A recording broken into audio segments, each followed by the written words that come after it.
ದೇವರ ವಾಕ್ಯ ಬದಲಾವಣೆ ಮಾಡುವಂಥದ್ದು, ದೇವರ ವಾಕ್ಯ ಸೌಖ್ಯ ಕೊಡುವಂಥದ್ದು, ದೇವರ ವಾಕ್ಯ ನಮ್ಮನ್ನು ಅದ್ಭುತವಾಗಿ ನಡೆಸುವಂಥದ್ದು, ದೇವರ ವಾಕ್ಯ ನಮ್ಮ ಜೀವಿತಗಳನ್ನ ಕಟ್ಟುವಂಥದ್ದು, ದೇವರ ವಾಕ್ಯ ನಮ್ಮ ಸ್ವಭಾವಗಳನ್ನು ಬದಲಾಯಿಸುವಂಥದ್ದು, ದೇವರ ವಾಕ್ಯ ನಮ್ಮ ಗುಣಗಳನ್ನು ಬದಲಾಯಿಸುವಂಥದ್ದು, ದೇವರ ವಾಕ್ಯ ನಮ್ಮ ಜೀವಿತಗಳನ್ನ ಕಟ್ಟಿ ನಮ್ಮನ್ನ ಮನುಷ್ಯರನ್ನಾಗಿ ಮಾರ್ಪಡಿಸುವಂಥದ್ದು ದೇವರ ವಾಕ್ಯ.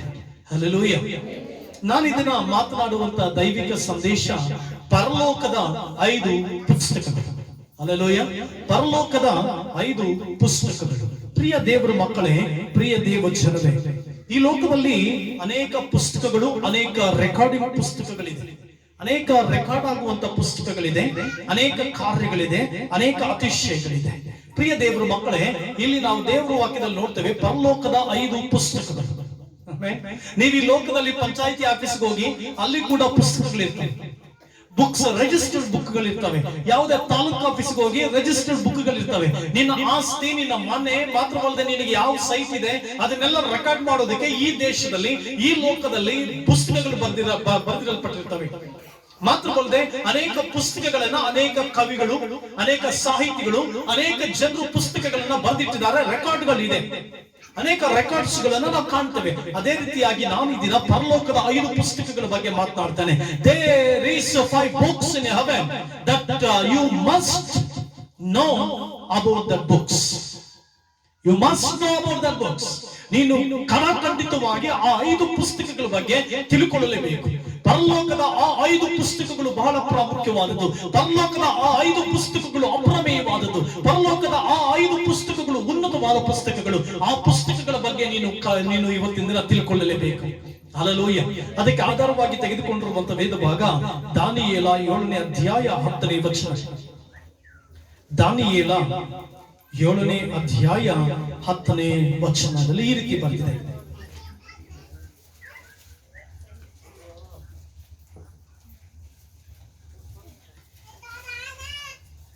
ದಾನಿಯೇಲನು ಬರೆದ ಪ್ರವಾದನ ಗ್ರಂಥ 7ನೇ ಅಧ್ಯಾಯ 10ನೇ ವಚನ. ಲಕ್ಷೋಪಲಕ್ಷ ದೂತರು ಆತನನ್ನು ಸೇವಿಸುತ್ತಿದ್ದರು, ಕೋಟ್ಯಾನು ಕೋಟಿ ಕಿಂಕರರು ಆತನ ಮುಂದೆ ನಿಂತುಕೊಂಡಿದ್ದರು, ನ್ಯಾಯ ಸಭೆಯವರು ಕೂತುಕೊಂಡರು, ಪುಸ್ತಕಗಳು ತೆರೆಯಲ್ಪಟ್ಟವು. ಹಲ್ಲೆಲೂಯಾ. ದಾನಿಯೇಲ 7ನೇ ಅಧ್ಯಾಯ 10ನೇ ವಚನದಲ್ಲಿ ಗಂಭೀರವಾಗಿ ಕೇಳಿಸ್ಕೋ, ಸೀರಿಯಸ್ ಆಗಿ ಕೇಳಿಸ್ಕೋ. ಇದು ನಿನಗೆ ದೇವರು ಕೊಡ್ತಾ ಇರುವಂತ ವಾಕ್ಯ. ಈ ವಾಕ್ಯವನ್ನ ಬಹು ಗಂಭೀರವಾಗಿ ಅರ್ಥ ಮಾಡಿಕೊಳ್ಳಲೇಬೇಕು. ನೀನು ಜೀವಿತದಲ್ಲಿ ನಿನ್ನ ಅನೇಕ ಪುಸ್ತಕಗಳನ್ನ ನೀನು ಕಂಡಿರಬಹುದು, ಪ್ರಪಂಚದಲ್ಲಿ ಅನೇಕ ಪುಸ್ತಕಗಳ ಬಗ್ಗೆ ನೀನು ಓದಿರಬಹುದು. ಮಾತ್ರವಲ್ಲದೆ ನೀನು ಈ ಲೋಕದಲ್ಲಿ ಅನೇಕ ಪುಸ್ತಕಗಳನ್ನ ಸ್ಟಡಿ ಮಾಡಿರಬಹುದು. ನಿನ್ನ ಜೀವಿತ ಕಾಲಾವಧಿಯಲ್ಲಿ 100 ಪುಸ್ತಕಗಳನ್ನ ಓದಿ ಜ್ಞಾನ ತಂದುಕೊಂಡಿರಬಹುದು, 100 ಸಾಹಿತ್ಯಗಳನ್ನ ಓದಿ ಜ್ಞಾನ ಪಡ್ಕೊಂಡಿರಬಹುದು, 100 ಫಿಲಾಸಫಿಗಳನ್ನ ಓದಿರಬಹುದು, 100 ಲಕ್ಷಾಂತರ ಅಕ್ಷರಗಳ ಜ್ಞಾನವನ್ನ ಪಡೆದಿರಬಹುದು. ನೀನು ಈ ಪ್ರಪಂಚದಲ್ಲಿ ಎಷ್ಟೇ ಜ್ಞಾನ ಪಡೆದಿದ್ರು ಕೂಡ, ಎಷ್ಟೇ ವಿವೇಕ ಪಡೆದಿದ್ರು ಕೂಡ, ಎಷ್ಟೇ ಪುಸ್ತಕಗಳ ಭಂಡಾರಗಳು ನಿನ್ನ ಜೀವಿತದಲ್ಲಿದ್ರು ಕೂಡ, ಎಷ್ಟೇ ಪುಸ್ತಕಗಳ ಭಂಡಾರದ ಜ್ಞಾನ ನಿನ್ನ ಜೀವಿತದಲ್ಲಿದ್ರು ಕೂಡ, ಪರಲೋಕದ ಈ 5 ಪುಸ್ತಕಗಳ ಬಗ್ಗೆ ತಿಳಿದುಕೊಂಡು, ಪರಲೋಕ ರಾಜ್ಯದ ಈ 5 ಪುಸ್ತಕಗಳ ಬಗ್ಗೆ ನೀನು ತಿಳ್ಕೊಂಡು ಮಾನಸಾಂತರ ಹೊಂದಬೇಕಾಗಿದೆ. ಈ 5 ಪುಸ್ತಕಗಳ ಬಗ್ಗೆ ನೀನು ತಿಳ್ಕೊಂಡು ಇವತ್ತು ನಿನ್ನ ಜೀವಿತವನ್ನ ರೀಡೆಡಿಕೇಟ್ ಮಾಡಬೇಕಾಗಿದೆ. Come on, you should rededicate your life with Jesus Christ. You must know about the heavenly books. That's very important. You have read many books in your life, many philosophers maybe you know, but these 5 books are very important to Christian life and to the world. ಇಡೀ ಪ್ರಪಂಚಕ್ಕೆ, ಇಡೀ ಲೋಕಕ್ಕೆ ಬಹು ಪ್ರಾಮುಖ್ಯವಾಗಿರುವಂತಹ 5 ಪುಸ್ತಕಗಳ ಬಗ್ಗೆ ನಿನಗೆ ಜ್ಞಾನ ಇದೆಯೋ ಜ್ಞಾನ ಇಲ್ವೋ? ಈ ಲೋಕದ ಪುಸ್ತಕಗಳನ್ನ, ಈ ಲೋಕದ ಭಂಡಾರಗಳನ್ನ, ಈ ಲೋಕದ ಸಾಹಿತ್ಯಗಳನ್ನ ಅಕ್ಷರ ಬಲ್ಲವರು ಮಾತ್ರ ಓದಬಹುದು. ಆದ್ರೆ ನಾನು ಹೇಳುವಂತ ಈ ಪರಲೋಕದ 5 ಪುಸ್ತಕಗಳನ್ನ ಅಕ್ಷರ ಜ್ಞಾನವಿರಲಿ ಇಲ್ಲದೆ ಇರಲಿ, ಪ್ರತಿಯೊಬ್ಬನು ತಿಳ್ಕೊಳ್ಳಲೇಬೇಕು. ಪ್ರತಿಯೊಬ್ಬ ಮನುಷ್ಯನು ತಿಳ್ಕೊಳ್ಳಲೇಬೇಕು. ಹಲ್ಲೆಲೂಯಾ. ಮಾತ್ರವಲ್ಲದೆ ನಾವು ಪ್ರಕಟಣೆಯಲ್ಲೂ ಕೂಡ, ಪ್ರಕಟಣೆ 20ನೇ ಅಧ್ಯಾಯ 12ನೇ ವಚನದಲ್ಲಿ ಕೂಡ ನೋಡ್ತೇವೆ, ಅಲ್ಲಿ ಪುಸ್ತಕಗಳು ತೆರೆಯಲ್ಪಟ್ಟು ಅಂತ ಬರೆದಿದೆ. ಹಾಗಾದ್ರೆ ಅನೇಕ ಪುಸ್ತಕಗಳಿದೆ. ನೀವು ಗೌರ್ಮೆಂಟ್ ಆಫೀಸ್ಗೆ ಹೋದ್ರೆ ಅನೇಕ ರೆಕಾರ್ಡ್ಗಳನ್ನು ನೋಡಬಹುದು. ಲ್ಯಾಂಡ್ ರೆಕಾರ್ಡ್ಸ್, ಸೈಟ್ ರೆಕಾರ್ಡ್ಸ್, ಎಲ್ಲ ವಿಧವಾದ ರೆಕಾರ್ಡ್ಸ್ ಗಳಿದೆ. ನಿನ್ ಮನೆ ರಿಜಿಸ್ಟರ್ ಆಗಿದೆ, ನಿನ್ ಖಾತೆ ನಿನ್ ಹೆಸರಲ್ಲಿದೆ ಅಂತಂದ್ರೆ ಪಂಚಾಯಿತಿಯಲ್ಲಿ ಕೂಡ ಅದೊಂದು ಬುಕ್ ಬರೆಯಲ್ಪಟ್ಟಿರ್ತದೆ. ಆ ಬುಕ್ ನಲ್ಲಿ ಮೆನ್ಷನ್ ಇದ್ರೆ ಮಾತ್ರನೇ ಅದು ನಿಂದು ಅಂತ. ದ ಸೇಮ್ ವೇ ಪರಲೋಕದ ಈ 5 ಪುಸ್ತಕಗಳು ಬಹಳ ಪ್ರಾಮುಖ್ಯ. ಪ್ರಿಯ ದೇವರ ಮಕ್ಕಳೇ, ಮೊದಲನೇದಾಗಿ the book of the living. Hallelujah. ಜೀವಂತ ಪುಸ್ತಕ ಯಾವುದು? ಮೊದಲನೇದಾಗಿ ಜೀವಂತ ಪುಸ್ತಕ, the book of the living. ಯೆರೆಮೀಯನು ಬರೆದ ಪ್ರವಾದನೆ ಗ್ರಂಥ 1ನೇ ಅಧ್ಯಾಯ 5ನೇ ವಚನ. ಯೆರೆಮೀಯನು ಬರೆದ ಪ್ರವಾದನೆ ಗ್ರಂಥ 1ನೇ ಅಧ್ಯಾಯ 5ನೇ ವಚನ. ನಾನು ನಿನ್ನನ್ನು ಗರ್ಭದಲ್ಲಿ ರೂಪಿಸುವುದಕ್ಕಿಂತ ಮುಂಚೆ ನಿನ್ನನ್ನು ತಿಳಿದಿದ್ದೆನು, ನೀನು ಉದರದಿಂದ ಬರುವುದಕ್ಕೆ ಮೊದಲೇ ನಿನ್ನನ್ನು ಪ್ರತಿಷ್ಠಿಸಿದ್ದೆನು, ಜನಾಂಗಗಳಿಗೆ ಪ್ರವಾದಿಯನ್ನಾಗಿ ನಿನ್ನನ್ನು ನೇಮಿಸಿದ್ದೇನೆ. ಹಲ್ಲೆಲೂಯಾ. ಮೊಟ್ಟ ಮೊದಲನೇ ಪುಸ್ತಕ ಪರಲೋಕದಲ್ಲಿ ಏನ್ ಗೊತ್ತಾ? ನಿನ್ನ ಜನನದ ಪುಸ್ತಕ. ಹಲ್ಲೆಲೂಯಾ. ನಿನ್ನ ಜೀವಂತವಾದಂತ ಪುಸ್ತಕ. ಎಷ್ಟೋ ಸಾರಿ ನಮ್ಮ ಜೀವಿತಗಳು, ನಮ್ಮ ಡೇಟ್ ಆಫ್ ಬರ್ತ್ ಗಳನ್ನ ಹುಡುಕ್ತೇವೆ. ನನಗೆ ಒಂದ್ಸರಿ ಒಂದು ಕನ್ಫ್ಯೂಷನ್ ಆಯ್ತು. ನಾನು ಯಾವಾಗ ಹುಟ್ಟಿದೆ ಗೊತ್ತಿಲ್ಲ, ಕರೆಕ್ಟ್ ಆದಂತ ಡೇಟ್ ಗೊತ್ತಿಲ್ಲ, ಕರೆಕ್ಟ್ ಆದಂತ ದಿನ ಗೊತ್ತಿಲ್ಲ. ಇಂಟರ್ನೆಟ್ ನಲ್ಲಿ ಹುಡುಕ್ಲಿಕ್ಕೆ ಆರಂಭ ಮಾಡಿದೆ. ಇಂಟರ್ನೆಟ್ ಎಲ್ಲ ಹುಡುಕ್ತಾ ನಾನು ಕೊಟ್ಟಿರೋ ಡೇಟ್ ಬೇರೆ, ನಾನು ಹುಟ್ಟಿರೋ ಡೇಟ್ ಬೇರೆ. ಹಲ್ಲೆಲೂಯಾ. ಸ್ಕೂಲ್ ನಲ್ಲಿ ನನ್ನಲ್ಲಿ ಇರುವಂತ ಡೇಟ್ ಆಫ್ ಬರ್ತ್ ಬೇರೆ, ನಾನು ಹುಟ್ಟಿರುವಂತ ಡೇಟ್ ಆಫ್ ಬರ್ತ್ ಬೇರೆ. ಪ್ರಿಯ ದೇವರ ಮಕ್ಕಳೇ, ಈ ಲೋಕದಲ್ಲಿ ನನ್ನ ಜೀವಿತದಲ್ಲಿ ಜನನ ಮರಣಗಳನ್ನ ರೆಕಾರ್ಡ್ ಮಾಡುವಂತ ಪುಸ್ತಕ ಇದೆಯೋ, ಅದೇ ರೀತಿಯಾಗಿ ಪರಲೋಕ ರಾಜ್ಯದಲ್ಲಿ ಅಲ್ಲಿ ಒಂದು ಪುಸ್ತಕ. ನೀನ್ ಈ ಲೋಕಕ್ಕೆ ಬರುವುದಕ್ಕಿಂತ ಮುಂಚೆಯೇ ನಿನ್ನ ಬಗ್ಗೆ ಅಲ್ಲಿ ಬರೆಯಲ್ಪಟ್ಟು ನಿನ್ನನ್ನು ಕಳಿಸಿಕೊಟ್ಟಿರುವಂತದ್ದು. ತಾಯಿಯ ಗರ್ಭದಲ್ಲಿ ನಾನು ಮೂಡುವುದಕ್ಕಿಂತ ಮುಂಚೆ ನನ್ನ ದಿನಗಳನ್ನು ನೀನು ತಿಳ್ಕೊಂಡಿದೀಯಾ, ನನ್ನನ್ನು ತಿಳ್ಕೊಂಡಿದೀಯಾ ಅಂತ ಯೆರೆಮೀಯನು ಹೇಳ್ತಾನೆ. ಒಂದು ವೇಳೆ ನೀನು ಇವತ್ತಿನ ದಿನ ನಿನ್ನ ಜನನ ದಿನವನ್ನ ನೀನು ಶಪಿಸ್ತಾ ಇರಬಹುದು. ಅಯ್ಯೋ, ನಾನು ಯಾಕಾದ್ರೂ ಇಂಥವ್ರು ಹೊಟ್ಟೆಯಲ್ಲಿ ಹುಟ್ಟಿದ್ನೋ, ನಾನು ಯಾಕಾದ್ರೂ ಇಂಥವ್ರ ಹೊಟ್ಟೆಯಲ್ಲಿ ಹುಟ್ಟಿದ್ನೋ, ನನ್ಗೆ ಯಾಕಾದ್ರೂ ಇಂಥ ಜೀವಿತ ಸಿಕ್ತೋ, ನನ್ನ ಬ್ರದುಕು ಯಾವ ರೀತಿ ಆಯ್ತೋ, ಅಯ್ಯೋ ನನ್ನ ಬ್ರದುಕು ಹಿಂಗಿದೆಯಲ್ಲ ಅಂತ ನಿನ್ನ ಜನನ ದಿನವನ್ನ ನೀನು ಶಪಿಸ್ತಾ ಇರ್ಬೋದು. ನಿನ್ನ ಜನನ ದಿನದ ಬಗ್ಗೆ, ಅಯ್ಯೋ ನಾನು ಯಾಕಾದ್ರೂ ಇಲ್ಲಿ ಹುಟ್ಟಿದ್ನೋ, ನಾನು ಯಾಕಾದ್ರೂ ಹೆಣ್ಣಾಗಿ ಹುಟ್ಟಿದ್ನೋ, ನಾನು ಯಾಕಾದ್ರೂ ಗಂಡಾಗಿ ಹುಟ್ಟಿದ್ನೋ, ನಾನು ಯಾವ ರೀತಿ ನನ್ನ ಜೀವಿತವ ಯಾಕೆ ಯಾಕೆ ಯಾಕೆ ಮೇ ಬಿ ನಿನಗೊಂದು ಕ್ವಶನ್ ಆಗಿರ್ಬೋದು. ನಾನು ಯಾಕೆ ನನ್ನ ತಂದೆ ತಾಯಿಗಳ ಇಂಥ ತಂದೆ ತಾಯಿಗಳ ಹೊಟ್ಟೆಯಲ್ಲಿ ಹುಟ್ಟಿದೆ, ಯಾಕೆ ನನಗೆ ಯಾರು ಇಲ್ಲ, ಯಾಕೆ ನನ್ನ ಜೀವಿತ ಹಿಂಗೆ, ಯಾಕೆ ನನ್ನ ಬದುಕು ಹಿಂಗೆ, ಯಾಕೆ ನನ್ನ ಕುಟುಂಬ ಹಿಂಗೆ. ಪ್ರಿಯ ದೇವರ ಮಕ್ಕಳೇ, ನೀನು ನಿನ್ನ ತಾಯಿಯ ಗರ್ಭದಲ್ಲಿ ಮೂಡುವುದಕ್ಕಿಂತ ಮುಂಚೆಯೇ ನಿನ್ನ ಜೀವನ ಚರಿಯನ್ನೇ ಬರೆದು, ನಿನ್ನ ಜೀವನ ಚರಿತ್ರೆಯನ್ನೇ ಬರೆದು, ನಿನ್ನ ದಿನಗಳನ್ನ ನೇಮಿಸಿ, ನೀನು ಇಷ್ಟೇ ವರ್ಷ ಬದುಕಬೇಕು, ಇಷ್ಟೇ ವರ್ಷ ಜೀವಿಸಬೇಕು, ಇಷ್ಟೇ ವರ್ಷ ನೀನು ಅಲ್ಲಿ ಬದುಕಬೇಕು, ಇಷ್ಟೇ ವರ್ಷ ಇಂಥವರ ಮನೆಯಲ್ಲಿರ್ಬೇಕು, ನೀನು ಇಂಥವರ ಹೊಟ್ಟೆ ಜೀವಿತದಲ್ಲಿ ಜೀವಿಸಬೇಕು, ಇಂಥವ್ರ ಹೊಟ್ಟೆ ಹುಟ್ಟಬೇಕಂತ ಆ ಪರಮಾತ್ಮನು ಜೀವಂತ ಪುಸ್ತಕದಲ್ಲಿ ಬರೆದು ನಿನ್ನನ್ನು ಕಳಿಸ್ಕೊಟ್ಟಿದ್ದಾನೆ. ನಿನ್ನ ಜೀವನದ ಬಗ್ಗೆ ಯೋಚನೆ ಮಾಡಬೇಡ, ನಿನ್ನ ಕುಟುಂಬದ ಬಗ್ಗೆ ಯೋಚನೆ ಮಾಡಬೇಡ, ನಿನ್ನ ಮಕ್ಕಳ ಬಗ್ಗೆ ಯೋಚನೆ ಮಾಡಬೇಡ, ನಿನ್ನ ಫಿಸಿಕಲ್ ಲೈಫ್ ಬಗ್ಗೆ ಯೋಚನೆ ಮಾಡಬೇಡ, ನಿನ್ನ ಬಿಸಿನೆಸ್ ಬಗ್ಗೆ ಯೋಚನೆ ಮಾಡಬೇಡ, ನಿನ್ನ ಕುಟುಂಬದ ಬಗ್ಗೆ ಯೋಚಿಸಬೇಡ, ನಿನ್ನ ಜೀವನದಲ್ಲಿ ಇರುವಂತಹ ಕಷ್ಟಗಳ ಬಗ್ಗೆ ಯೋಚಿಸಬೇಡ. ನಿನ್ನ ದೇವರು, ನಿನ್ನ ಪರಾತ್ಮನಾದ ದೇವರು, ಜೀವ ಸ್ವರೂಪನಾದ ದೇವರು ನೀನು ಹುಟ್ಟುವುದಕ್ಕಿಂತ ಮುಂಚೆ ನಿನ್ನ ದಿನಗಳನ್ನು ನೇಮಿಸಿದ್ದಾನೆ. ಹಲ್ಲೆಲೂಯಾ.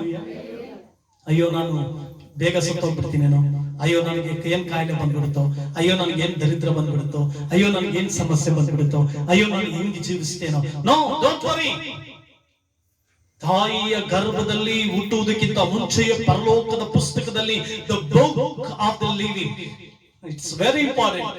ನಿನ್ನ ಜೀವನದ ಆರಂಭ ದಿನದಿಂದ ನಿನ್ನ ಅಂತ್ಯದ ದಿನದವರೆಗೂ ಆ ಪುಸ್ತಕದಲ್ಲಿ ಬರೆಯಲ್ಪಟ್ಟಿದೆ ಅಂತ. ಹಲ್ಲೆಲೂಯಾ. ಆ ಪುಸ್ತಕದಲ್ಲಿ ಬರೆಯಲ್ಪಟ್ಟಿದೆ. ನೋಡಿ ಎಂತ ಅತ್ಯದ್ಭುತವಾದ ದೇವರು. ನನಗೆ ಈ ವಾಕ್ಯ ಓದ್ತಿರುವಾಗ ಬೆಳಿಗ್ಗೆ, ಹೈ ದೇವರೇ, ನಿನ್ನಂತ ದೇವರನ್ನ ಕಂಡುಕೊಂಡಿದ್ದೀನಲ್ಲ, ನಿನ್ನಂತ ಅಪ್ರಮೇಯವಾದ ದೇವರನ್ನ ಕಂಡುಕೊಂಡಿದ್ದಲ್ಲ, ನಾನು ಹುಟ್ಟೋದ್ರಿಂದ ಹಿಡಿದು ಸಾಯೋದ್ರವರೆಗೂ ಆ ಪುಸ್ತಕದಲ್ಲಿ ಬರೆದ್ಬಿಟ್ಟು ಈ ಲೋಕಕ್ಕೆ ಕಳಿಸಿದೆಯಲ್ಲ, ಹಾಗಾದ್ರೆ ನಾನು ಇನ್ನು ಮೇಲೆ ಯಾವಾಗೂ ಇದ್ರಲ್ಲ, ಇನ್ನು ಮೇಲೆ ಯಾವ ಕಷ್ಟಕ್ಕೆ ಎದುರಲ್ಲ, ಇನ್ನು ಮೇಲೆ ಯಾವ ಸಮಸ್ಯೆಗೆ ಎದುರಲ್ಲ, ನಾನು ಇನ್ನು ಮೇಲೆ ಯಾವ ತೊಂದರೆಗೆ ಎದುರಲ್ಲ, ಇನ್ನು ಯಾವನಿಗೂ ಈ ಪ್ರಪಂಚದಲ್ಲಿ ಎದುರಲ್ಲ, ನಿನ್ನಿಗೂ ಮಾತ್ರ ಭಯ ಪಡ್ತೀನಿ. ಯಾರಿಗೆ ಭಯ ಪಡ್ತೀನಿ? ನಿನಗೂ ಮಾತ್ರ ಭಯ ಪಡ್ತೀನಿ. ಯಾಕಂದ್ರೆ ನನ್ನ ಹುಟ್ಟಿನಿಂದ ಸಾಯೋ ದಿನದವರೆಗೂ ಎಲ್ಲಾ ದಿನಗಳ ಬಗ್ಗೆ ಬರೆಯಲ್ಪಟ್ಟಿದೆ. The book of the living. ನಾನು ಎಲ್ಲಿ, ಯಾವ ರೀತಿ, ಹೇಗೆ, ಯಾವ ಆಶೀರ್ವಾದಗಳೊಂದಿಗೆ ಏನೇನು ಈ ಲೋಕದಲ್ಲಿ ಪಡ್ಕೊಳ್ಬೇಕು, ಏನೇನು ಆಶೀರ್ವಾದಗಳು ಪಡ್ಕೊಳ್ಬೇಕು, ಏನೇನು ನನ್ನ ಕುಟುಂಬದಲ್ಲಿ ಇರಬೇಕು, ನಾನು ಯಾರು ಮದುವೆ ಆಗ್ಬೇಕು, ನಾನು ಯಾವ ಮಕ್ಕಳು ನನಗೆ ಆಗ್ಬೇಕು, ಎಲ್ಲವನ್ನ ಆ ಪರಲೋಕದ ಪುಸ್ತಕದಲ್ಲಿ ಬರೆದು ಹೋಗಯ್ಯ ನೀನು ನಮ್ಮ ಜೀವನ ಮಾಡೋದು ಕಳಿಸ್ಕೊಟ್ರಲ್ಲ, ಅದಕ್ಕಿಂತ ದೇವ್ರು ಎಲ್ಲಿ ಸಿಗ್ತಾರೆ ನಮ್ಗೆ, ಅದಕ್ಕಿಂತ ಅಪ್ರಮೇಯವಾದ ದೇವ್ರು ಎಲ್ಲಿ ಸಿಗ್ತಾರೆ, ಅದಕ್ಕಿಂತ ಉನ್ನತವಾದ ದೇವ್ರು ಎಲ್ಲಿ ಸಿಗ್ತಾರೆ. ಯಾಕೆ ಎದ್ದುಕೊಳ್ತಾ ಇದೆಯಾ? ಯಾಕೆ ಯೋಚನೆ ಮಾಡ್ತಾ ಇದೆಯಾ? ಯಾಕೆ ನಿನ್ನ ಬದುಕಿನ ಬಗ್ಗೆ ಪ್ರಶ್ನೆ ಹಾಕೊಳ್ತಾ ಇದೆಯಾ? ಯಾಕೆ ನಿನ್ನ ಕುಟುಂಬದ ಬಗ್ಗೆ ಪ್ರಶ್ನೆ ಹಾಕೊಳ್ತಾ ಇದೆಯಾ? ಯಾಕೆ ನಿನ್ನ ಕಷ್ಟ, ಯಾಕೆ ನಿನ್ನ ಮಗಳ ಬಗ್ಗೆ ಯೋಚನೆ? ಅಯ್ಯೋ ನನ್ನ ಮಗಳ ಜೀವನ ಹಿಂಗ ಆಗೋಯ್ತು, ನನ್ನ ಮಗಳ ಗಂಡ ಹಿಂಗೆ, ನನ್ನ ಮಗನ ಹೆಂಡತಿ ಹಿಂಗೆ, ನನ್ನ ಅವಳು ಹಿಂಗೆ. ಡೋಂಟ್ ವರಿ, ಪರಲೋಕದಲ್ಲಿ ಎಲ್ಲ ಬರೆಯಲ್ಪಟ್ಟಿದೆ ಅಂತ ದೇವರು. ಹಲ್ಲೆಲೂಯಾ. ಪರಲೋಕದಲ್ಲಿ ಎಲ್ಲ ಬರೆದಿಟ್ಟಿದ್ದಾನಂತ. ನೀನ್ ಯಾರು ಮದುವೆ ಆಗ್ಬೇಕನ್ನೋದು ಕೂಡ ಆತನ ಚಿತ್ತವೇ. ಹಲ್ಲೆಲೂಯಾ. ಕೆಲವರು ಸ್ವಲ್ಪ ಮಿಸ್ಟೇಕ್ ಮಾಡ್ಕೊಳ್ತಾರೆ, ಕೆಲವರು ತಪ್ಪಾಗಿ ಮಿಸ್ಟೇಕ್ ಮಾಡ್ಕೊಳ್ತಾರೆ. ನೀನ್ ಮಿಸ್ಟೇಕ್ ಮಾಡ್ಕೊಳ್ಬೇಡ. Hallelujah, hallelujah. ಪ್ರಿಯ ದೇವರ ಮಕ್ಕಳೇ, the book of the living, ಕೀರ್ತನೆಗಳು 139ನೇ ಕೀರ್ತನೆ 16ನೇ ವಚನದಲ್ಲಿ ಬಹು ಸುಂದರವಾದಂತಹ ಒಂದು ವಚನ ಬರೆಯಲ್ಪಟ್ಟಿದೆ. ಕೀರ್ತನೆಗಳು 139ನೇ ಕೀರ್ತನೆ 16ನೇ ವಚನದಲ್ಲಿ ಬಹು ಸುಂದರವಾದಂತಹ ಒಂದು ಮಾತು ಈ ರೀತಿಯಾಗಿ ಬರೆಯಲ್ಪಟ್ಟಿದೆ. ಯೆಹೋವನೇ,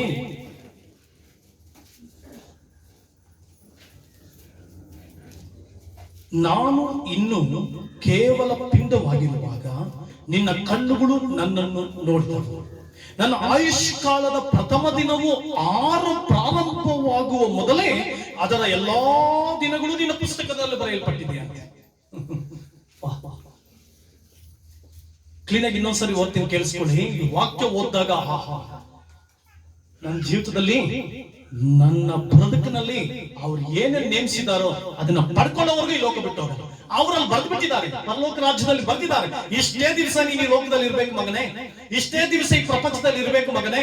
ನನ್ನ ಆರಂಭ ದಿನ ಅಂದ್ರೆ ನನ್ನ ತಾಯಿಯ ಗರ್ಭದಿಂದ ಹೊರಗಡೆ ಬಂದ ದಿನ ಅಲ್ಲ. ನಾನು ಯಾವಾಗ ನನ್ನ ತಾಯಿಯ ಗರ್ಭದಲ್ಲಿ ರೂಪಿತವಾಗುವುದಕ್ಕೆ ಆರಂಭವಾದನೋ, ನನ್ನ ತಾಯಿಯ ಗರ್ಭದಲ್ಲಿ ಆರಂಭವಾದಂತ ಆ ಮೊದಲ ದಿನದಿಂದಲೇ ನನ್ನ ದಿನಚರಿ ಆರಂಭ ಆಯ್ತು, ನನ್ನ ಜೀವಿತ ಆರಂಭ ಆಯ್ತು. ಅಲ್ಲಿಂದಲೇ ದೇವರು ನನ್ನ ಸಾಕ್ಕೊಂಡು ಬಂದಿದ್ದಾರೆ ಅಂದ್ರೆ ನಿನ್ನನ್ನ ಸಾಕ್ಕೊಂಡು ಬಂದಿದ್ದಾರೆ. ಹಲ್ಲೆಲೂಯಾ. ಪ್ರಿಯ ದೇವರ ಮಕ್ಕಳೇ, ನಾನು ಇನ್ನೂ ಕೇವಲ ಪಿಂಡವಾಗಿರುವಾಗ ನಿನ್ನ ಕಣ್ಣುಗಳು ನನ್ನನ್ನು ಕಂಡವು, ನೋಡಿದವು. ನನ್ನ ಆಯುಷ್ಕಾಲದ ಪ್ರಥಮ ದಿನದ ಪ್ರಾರಂಭವಾಗುವ ಮೊದಲೇ ಅದರ ಎಲ್ಲಾ ದಿನಗಳು ನಿನ್ನ ಪುಸ್ತಕದಲ್ಲಿ ಬರೆಯಲ್ಪಟ್ಟಿದೆ ಅಂತೆ. The book of the living. ಈ ವಾಕ್ಯವನ್ನು ಓದಿದಾಗ ಎಷ್ಟು ದಿನ ಕಷ್ಟ ಅಂದ್ರೆ ಅಯ್ಯೋ ದೇವ್ರೆ ಏನಪ್ಪ ಅಂತ. ಇನ್ನು ಮೇಲೆ ನಾನು ಏನಪ್ಪ ಅಂತಲ್ಲ, ಥ್ಯಾಂಕ್ ಯು ಲಾರ್ಡ್, ಎಲ್ಲ ನೀನ್ ನೋಡ್ಕೊಳ್ತೀನಿ. ನೀನ್ ಬರೆದು ಕಳಿಸಿದೀಯ, ನಿನ್ನ ಪುಸ್ತಕದಲ್ಲಿ ಎಲ್ಲವನ್ನ ಬರೆದು ಕಳಿಸಿದೀಯ. ನಿನ್ನ ಪುಸ್ತಕ ಪರಲೋಕ ರಾಜ್ಯದಲ್ಲಿ, the book of the living, it's recorded all my days. It's recorded in the Bible. All my days is recorded in the Bible. ಪರಲೋಕ ರಾಜ್ಯದಲ್ಲಿ ಎಲ್ಲಾ ಸಂಗತಿಗಳು ಬರೆಯಲ್ಪಟ್ಟಿದೆ. ನಿನ್ನ ಕುಟುಂಬದ ಬಗ್ಗೆ, ನಿನ್ನ ಜೀವಿತದ ಬಗ್ಗೆ, ನಿನ್ನ ಮಕ್ಕಳ ಬಗ್ಗೆ, ನಿನ್ನ ಪರಿಸ್ಥಿತಿ ಬಗ್ಗೆ ಪ್ರತಿಯೊಂದರ ಕುರಿತಾಗಿ ಬರೆಯಲ್ಪಟ್ಟಿದೆ. ಹಲ್ಲೆಲೂಯಾ. ಪ್ರಿಯ ದೇವರ ಮಕ್ಕಳೇ, ಪ್ರಿಯ ದೇವ ಜನರೇ, ಭಯ ಪಡಬೇಡ, ಯೋಚಿಸಬೇಡ. ಮೊದಲನೇ ಪುಸ್ತಕ ಜೀವಂತ ಪುಸ್ತಕ ನೋಡಿ. ಎಷ್ಟ ಪರಮೋನ್ನತ ಜ್ಞಾನ ಇರಬೇಕು ದೇವರು, ಎಂತ ಪರಮೋನ್ನತ ಜ್ಞಾನ ಇರಬೇಕು, ಎಂತ ಭವಿಷ್ಯದ ಜ್ಞಾನ ಆತನಿಗಿರ್ಬೇಕು. ಪರಲೋಕದಲ್ಲಿ ಕುಳಿತುಕೊಂಡೆ ಹಲ್ಲೆಲೂಯಾ. ಮೇರಿಯಮ್ಮ ಅನ್ನೋಳು ಇಂಥವ್ರ ಹೊಟ್ಟೆಯಲ್ಲಿ ಹುಟ್ಟಬೇಕು, ಇಂಥವ್ರನ್ನ ಮದುವೆ ಆಗ್ಬೇಕು, ಇಂಥ ಮಕ್ಕಳನ್ನ ಹೇರಬೇಕು, ಅವ್ರು ಇಂಥ ಕಾಲದಲ್ಲಿ ಇಂಥ ಕಲೆಯಲ್ಲಿ ಜೀವಿಸಬೇಕು, ಇಲ್ಲೇ ಬದುಕಬೇಕು, ಇಂಥ ಕಲೆಯಲ್ಲೇ ಜೀವಿಸಬೇಕು ಅನ್ನೋದು ನಿಂಚಿತ್ತ ಅಲ್ಲ, ನಿನ್ನ ಪ್ರದಕ್ಕಲ್ಲ, ನಿಂದಲ್ಲ. ಕಾವ್ಯ ಸಿಸ್ಟರ್ನವ್ರು ಇಂಥವ್ರನ್ನ ಮದುವೆ ಆಗ್ಬೇಕು, ಹಿಂಗಿರ್ಬೇಕು ಅನ್ನೋದು ನಿಂಚಿತ್ತ ಅಲ್ಲ, ನಿನ್ ಜೀವನ ಅಲ್ಲ. ಪರಲೋಕ ರಾಜ್ಯದಲ್ಲಿ ಇಟ್ಸ್ ರಿಟನ್, ಬರೆಯಲ್ಪಟ್ಟಂತಹ ಶಿಲಾಶಾಸನ, ಬರೆಯಲ್ಪಟ್ಟಂತಹ ಶಾಸನ. ಅದ್ಭುತ ಸ್ವರೂಪನಾದ ದೇವರು, ಮಹೋನ್ನತನಾದ ದೇವರು, ಅತ್ಯಾಶ್ಚರ್ಯವುಳ್ಳಂತ ದೇವರು, ಮಹಾಜ್ಞಾನಿ, ಭವಿಷ್ಯ ಜ್ಞಾನಿ, ಆತನು ಬರೆದು ಕಲಿಸಿಬಿಟ್ಟಿದ್ದಾನೆ. ಪ್ರತಿದಿನ ಇವತ್ತು ನೀನು ಗುಣಗಾಡ್ತಾ ಇದೆಯಾ? ಎಲ್ಲೊಬ್ರು ಯೋಚನೆ ಆಗುತ್ತಾ, ಸ್ವಾಮಿ ದೇವರೇ, ಯಾಕೆ ನನ್ನ ಜೀವನ, ಯಾಕೆ ಇಂಥವ್ರು ನನ್ನ ಜೀವನ, ಯಾಕೆ ಈ ಹಳ್ಳಿಯಲ್ಲಿ ನಾನು ಜೀವಿಸಬೇಕು, ಯಾಕೆ ನಾನು ಇಂಥ ಕಡೆ ಇರಬೇಕು, ಯಾಕೆ everything is followed by the Jesus Christ.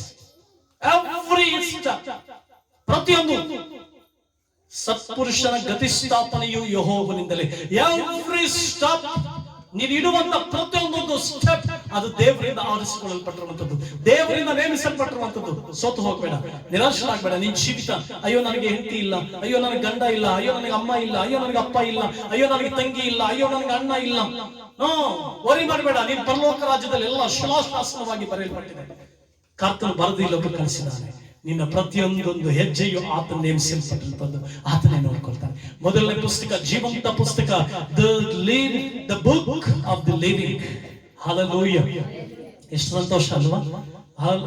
ಇಷ್ಟು ದಿನ ನಾವು ಏನೋ ನನ್ನ ಬರೋದಕ್ಕೆ ಹಂಗೆ, ಅಯ್ಯೋ ನನ್ನ ಜೀವನ ಹಿಂಗೆ, ನಾನು ಮುದುಕಿ ಆದ್ಮೇಲೆ ಹೆಂಗೆ, ನಾನು ಮುದುಕ ಆದ್ಮೇಲೆ ಹೆಂಗೆ, ಈ ಮಕ್ಕಳು ಸಾಕ್ತಾರ, ಇವ್ರು ಸಾಕ್ತಾರ, ಅವ್ರು ಸಾಕ್ತಾರ, ಇವ್ರು ನೋಡ್ಕೊಳ್ತಾರ, ಅಯ್ಯೋ ಅವರು ಹಿಂಗೆ, ಅಯ್ಯೋ ನನ್ನ ಓನರ್ ಹಿಂಗೆ, ಅಯ್ಯೋ ಅವನು ಹಿಂಗೆ ಓನರು, ಇವನು ಹಿಂಗೆ. ನೋ, ಇನ್ಮೇಲೆ ಏನೇನ್ ಬೇಡ. ದೇವರಿಗಳ ಸ್ವಾಮಿ, ನನ್ನ ದಿನಗಳು ನಿನ್ನ ಪುಸ್ತಕದಲ್ಲಿ ಬರೆಯಲ್ಪಟ್ಟಿದೆ. ನನ್ನ ಪ್ರತಿಯೊಂದು ದಿನಗಳು ನಿನ್ನ ಪುಸ್ತಕದಲ್ಲಿ ಬರೆಯಲ್ಪಟ್ಟದ್ರಿಂದ ನಾನು ನಿಶ್ಚಿಂತನಾಗಿ ಹೋಗ್ತೇನೆ. ನೀನೇ ನನ್ನನ್ನು ನಡೆಸುವಿ, ನೀನೇ ನನ್ನನ್ನು ಕಾಯುವಿ, ನೀನೇ ನನ್ನ ಬದುಕನ್ನು ಕಟ್ಟುವಿ. Hallelujah, hallelujah, hallelujah. ದೇವರು ತಾನೇ ತಾಯಿಯ ಗರ್ಭದಿಂದ ಸುರಕ್ಷಿತವಾಗಿ ನಿನ್ನ ಕರ್ಕೊಂಡು ಬಂದಿದ್ದಾನೆ. ಆ ತಾಯಿಯ ಗರ್ಭದಲ್ಲಿ ನೀನು ಆ ಗರ್ಭದಲ್ಲಿ ಕಟ್ಟಲ್ಪಡುತ್ತಾ,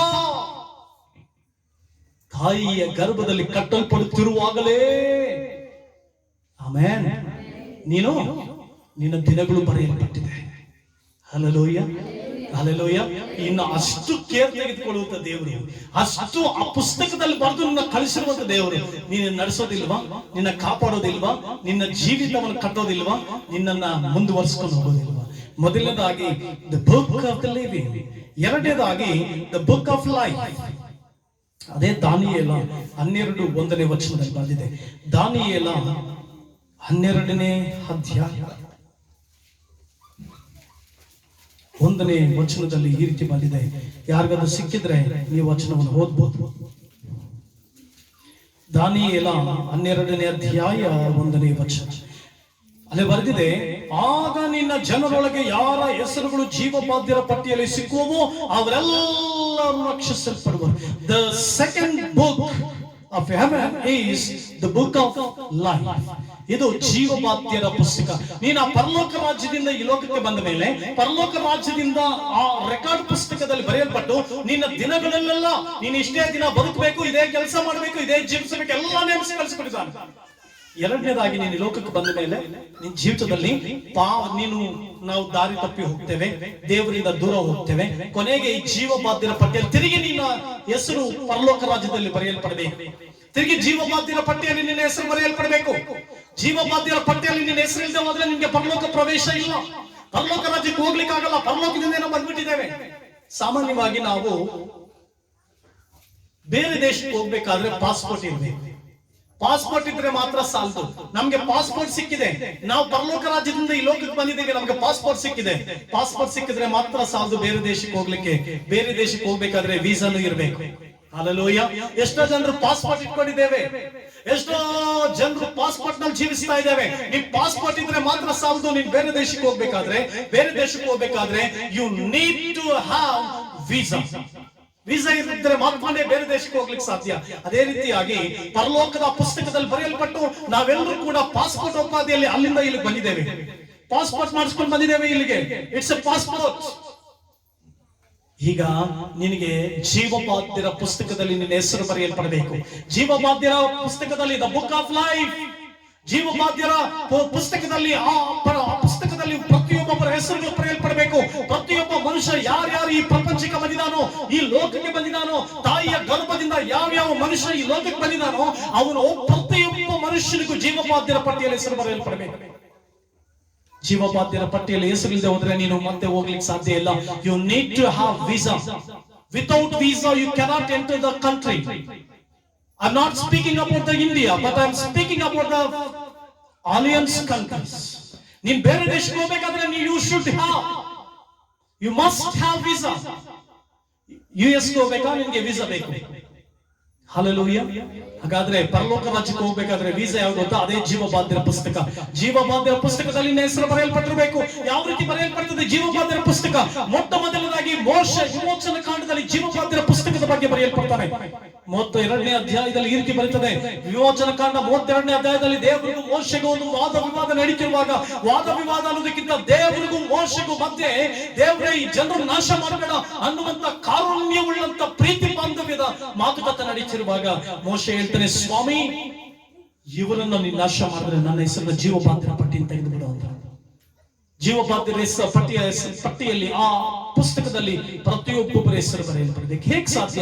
ಯಾವಾಗ ಜೀವಬಾಧ್ಯರ ಪಟ್ಟಿಯಲ್ಲಿ ಹೆಸರು ಬರೆಯಲ್ಪಡ್ತದೆ ಅಂದ್ರೆ, ಪ್ರತಿಯೊಬ್ಬ ಮನುಷ್ಯ ರಕ್ಷಣೆಯನ್ನು ಹೊಂದಿ ಯೇಸು ಕ್ರಿಸ್ತನನ್ನ ಸತ್ಯದೇವರು, ಜೀವ ಸ್ವರೂಪನು, ಆತನೇ ಅದ್ಭುತ ಸ್ವರೂಪನು, ರಕ್ಷಣೆ ಕೊಡ್ಲಿಕ್ಕಾಗಿ ಬಂದ ದೇವರು, ಮೋಕ್ಷ ಲಭ್ಯ ಕೊಡ್ಲಿಕ್ಕಾಗಿ ಬಂದ ದೇವರು, ಮೋಕ್ಷವನ್ನು ನಿನಗಾಗಿ ಕೊಡ್ಲಿಕ್ಕೆ ಬಂದ ದೇವರು, ನಾಶನದಿಂದ ಬಿಡುಗಡೆ ಮಾಡ್ಲಿಕ್ಕೆ ಬಂದ ದೇವರು, ನರಕದಿಂದ ಬಿಡುಗಡೆ ಮಾಡ್ಲಿಕ್ಕೆ ಬಂದ ದೇವರು ಅಂತ ನೀನು ಯಾವಾಗ ಅಂಗೀಕರಿಸಿಕೊಳ್ತೀಯೋ, ಯೇಸುವನ್ನ ರಕ್ಷಕನನ್ನಾಗಿ ಹೃದಯದಲ್ಲಿ ನಂಬಿ ಆರೈಕೆ ಮಾಡಿ ರಕ್ಷಣೆ ಹೊಂದಿ ನಿನ್ನ ಪಾಪ ಪಶ್ಚಾತ್ತಾಪ ಹೊಂದಿ ಮಾನಸಾಂತರ ಹೊಂದಿ ಯೇಸುವನ ಕಡೆ ತಿರುಕೊಳ್ತೀಯೋ, ಆಗಲೇ ಜೀವಬಾಧ್ಯರ ಪಟ್ಟಿಯಲ್ಲಿ ನೀನು ಹೆಸರು ಬರೆಯಲ್ಪಡ್ತಾನೆ. Hallelujah. Everyone should have visa. That means your name should be in the book of life. ಪುಸ್ತಕ, ಜೀವಬಾಧ್ಯರ ಪುಸ್ತಕದಲ್ಲಿ ನಿನ್ನ ಹೆಸರು ಬರೆಯಲ್ಪಡಬೇಕಾದ್ರೆ ನೀನು ಮಾನಸಾಂತರ ಹೊಂದಿ, ಪಶ್ಚಾತ್ತಾಪ ಪಟ್ಟು ಮಾನಸಾಂತರ ಹೊಂದಿ ದೇವರನ್ನ ಅಂಗೀಕರಿಸಿಕೊಂಡು ಯೇಸುವನ್ನು ಅಂಗೀಕರಿಸಿಕೊಂಡು ಜೀವಿಸುವಾಗ ನಿನ್ನ ಹೆಸರು ಜೀವಬಾಧ್ಯರ ಪಟ್ಟಿಯಲ್ಲಿ ಬರೆಯಲ್ಪಡ್ತದೆ. Hallelujah, hallelujah. ಪ್ರಿಯ ದೇವರ ಮಕ್ಕಳೇ, ಪ್ರಿಯ ದೇವಜನರೇ, ಲೂಕನ ಬರೆದ ಸುವಾರ್ತೆ 10ನೇ ಅಧ್ಯಾಯ 20ನೇ ವಚನದಲ್ಲಿ ನಾವು ನೋಡುವಾಗ ಶಿಷ್ಯರು ಯೇಸುವಿನ ಬಳಿಗೆ ಬಂದು, ಸ್ವಾಮಿ ನಾವು ದೆವ್ವಗಳನ್ನ ಬಿಡಿಸಿದ್ವು, ದೆವ್ವಗಳು ನಿನ್ನ ಹೆಸರು ಹೇಳಿದ ತಕ್ಷಣ ಓಡಿ ಹೋಯಿತು ಸ್ವಾಮಿ. ಅವಾಗ ಸ್ವಾಮಿ ಹೇಳ್ತಾರೆ, ದೆವ್ವಗಳು ಬಿಟ್ಟೋಯ್ತು ಅನ್ನೋದಕ್ಕೆ ಸಂತೋಷ ಪಡಬೇಡ್ರಿ, ನಿಮ್ಮ ಹೆಸರುಗಳು ಜೀವಬಾಧ್ಯರ ಪುಸ್ತಕದಲ್ಲಿ ಬರೆಯಲ್ಪಟ್ಟಿವೆ ಅನ್ನೋದಕ್ಕೆ ಸಂತೋಷ ಪಡ್ರಿ ಅಂದ್ರು. ಜೀವಬಾಧ್ಯರ ಪಟ್ಟಿಯಲ್ಲಿ ಹೆಸರು ಬರೆಯಲ್ಪಟ್ಟಿರ್ಬೇಕಾ? ನೀನ್ ಮಾನಸಾಂತರ ಹೊಂದಿ ಪಶ್ಚಾತ್ತಾಪ ಪಟ್ಟು ಯೇಸು ಕ್ರಿಸ್ತನ ಅಂಗೀಕರಿಸಿಕೊಂಡು ರಕ್ಷಣೆ ಹೊಂದಿ ದೀಕ್ಷಾ ಸ್ನಾನ ತೆಗೆದುಕೊಂಡು ನೀನ್ ಯಾವಾಗ ಯೇಸುವಿಗಾಗಿ ಜೀವಿಸ್ತೀಯೋ ಆಗಲೇ ನಿನ್ನ ಹೆಸರು ಜೀವಬಾಧ್ಯರ ಪಟ್ಟಿಯಲ್ಲಿ ಬರೆಯಲ್ಪಡ್ತದೆ. ಯಾವಾಗ ನಿನ್ನ ಹೆಸರು ಜೀವಬಾಧ್ಯರ ಪಟ್ಟಿಯಲ್ಲಿ ಬರೆಯಲ್ಪಡ್ತದೋ ನಿನಗೆ ಪರಲೋಕಕ್ಕೆ, ಯಾವಾಗ ನಿನ್ನ ಜೀವಿತದಲ್ಲಿ ಪರಲೋಕ ಸಂಸ್ಥಾನಕ್ಕೆ ನೀನು ಎಂಟರ್ ಆಗ್ಬಹುದು. Hallelujah, hallelujah. ಆದ್ದರಿಂದ ಅದು ಬಹಳ ಪ್ರಾಮುಖ್ಯ. ಪ್ರಿಯ ದೇವರ ಮಕ್ಕಳೇ, ಮೂರನೇದಾಗಿ ಬಹಳ ಪ್ರಾಮುಖ್ಯವಾಗಿ ದ ಬುಕ್ ಆಫ್ ರಿಮೆಂಬರೆನ್ಸ್, ಜ್ಞಾಪಕದ ಪುಸ್ತಕ. ಮಲಾಕಿಯನ್ನು ಬರೆದ ಪತ್ರಕ್ಕೆ 3ನೇ ಅಧ್ಯಾಯ 16ನೇ ವಚನ.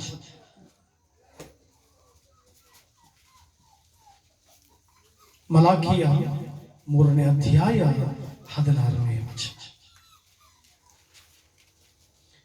ಅದು ಈ ರೀತಿ ಬರ್ತಿದೆ, ಇಂಥ ಮಾತುಗಳನ್ನು ಕೇಳಿ ಯೆಹೋವನ ಭಕ್ತರು ಒಬ್ಬರಿಗೊಬ್ಬರು ಮಾತಾಡಿಕೊಳ್ಳಲು ಯೆಹೋವನು ಕಿವಿಗೊಟ್ಟು ಆಲಿಸಿ ಭಯಭಕ್ತಿಯಿಂದ ತನ್ನ ನಾಮಸ್ಮರಣೆ ಮಾಡುವವರ ಹೆಸರುಗಳನ್ನು ತನ್ನ ಮುಂದೆ ಜ್ಞಾಪಕದ ಪುಸ್ತಕದಲ್ಲಿ ಬರೆಯಿಸಿದ.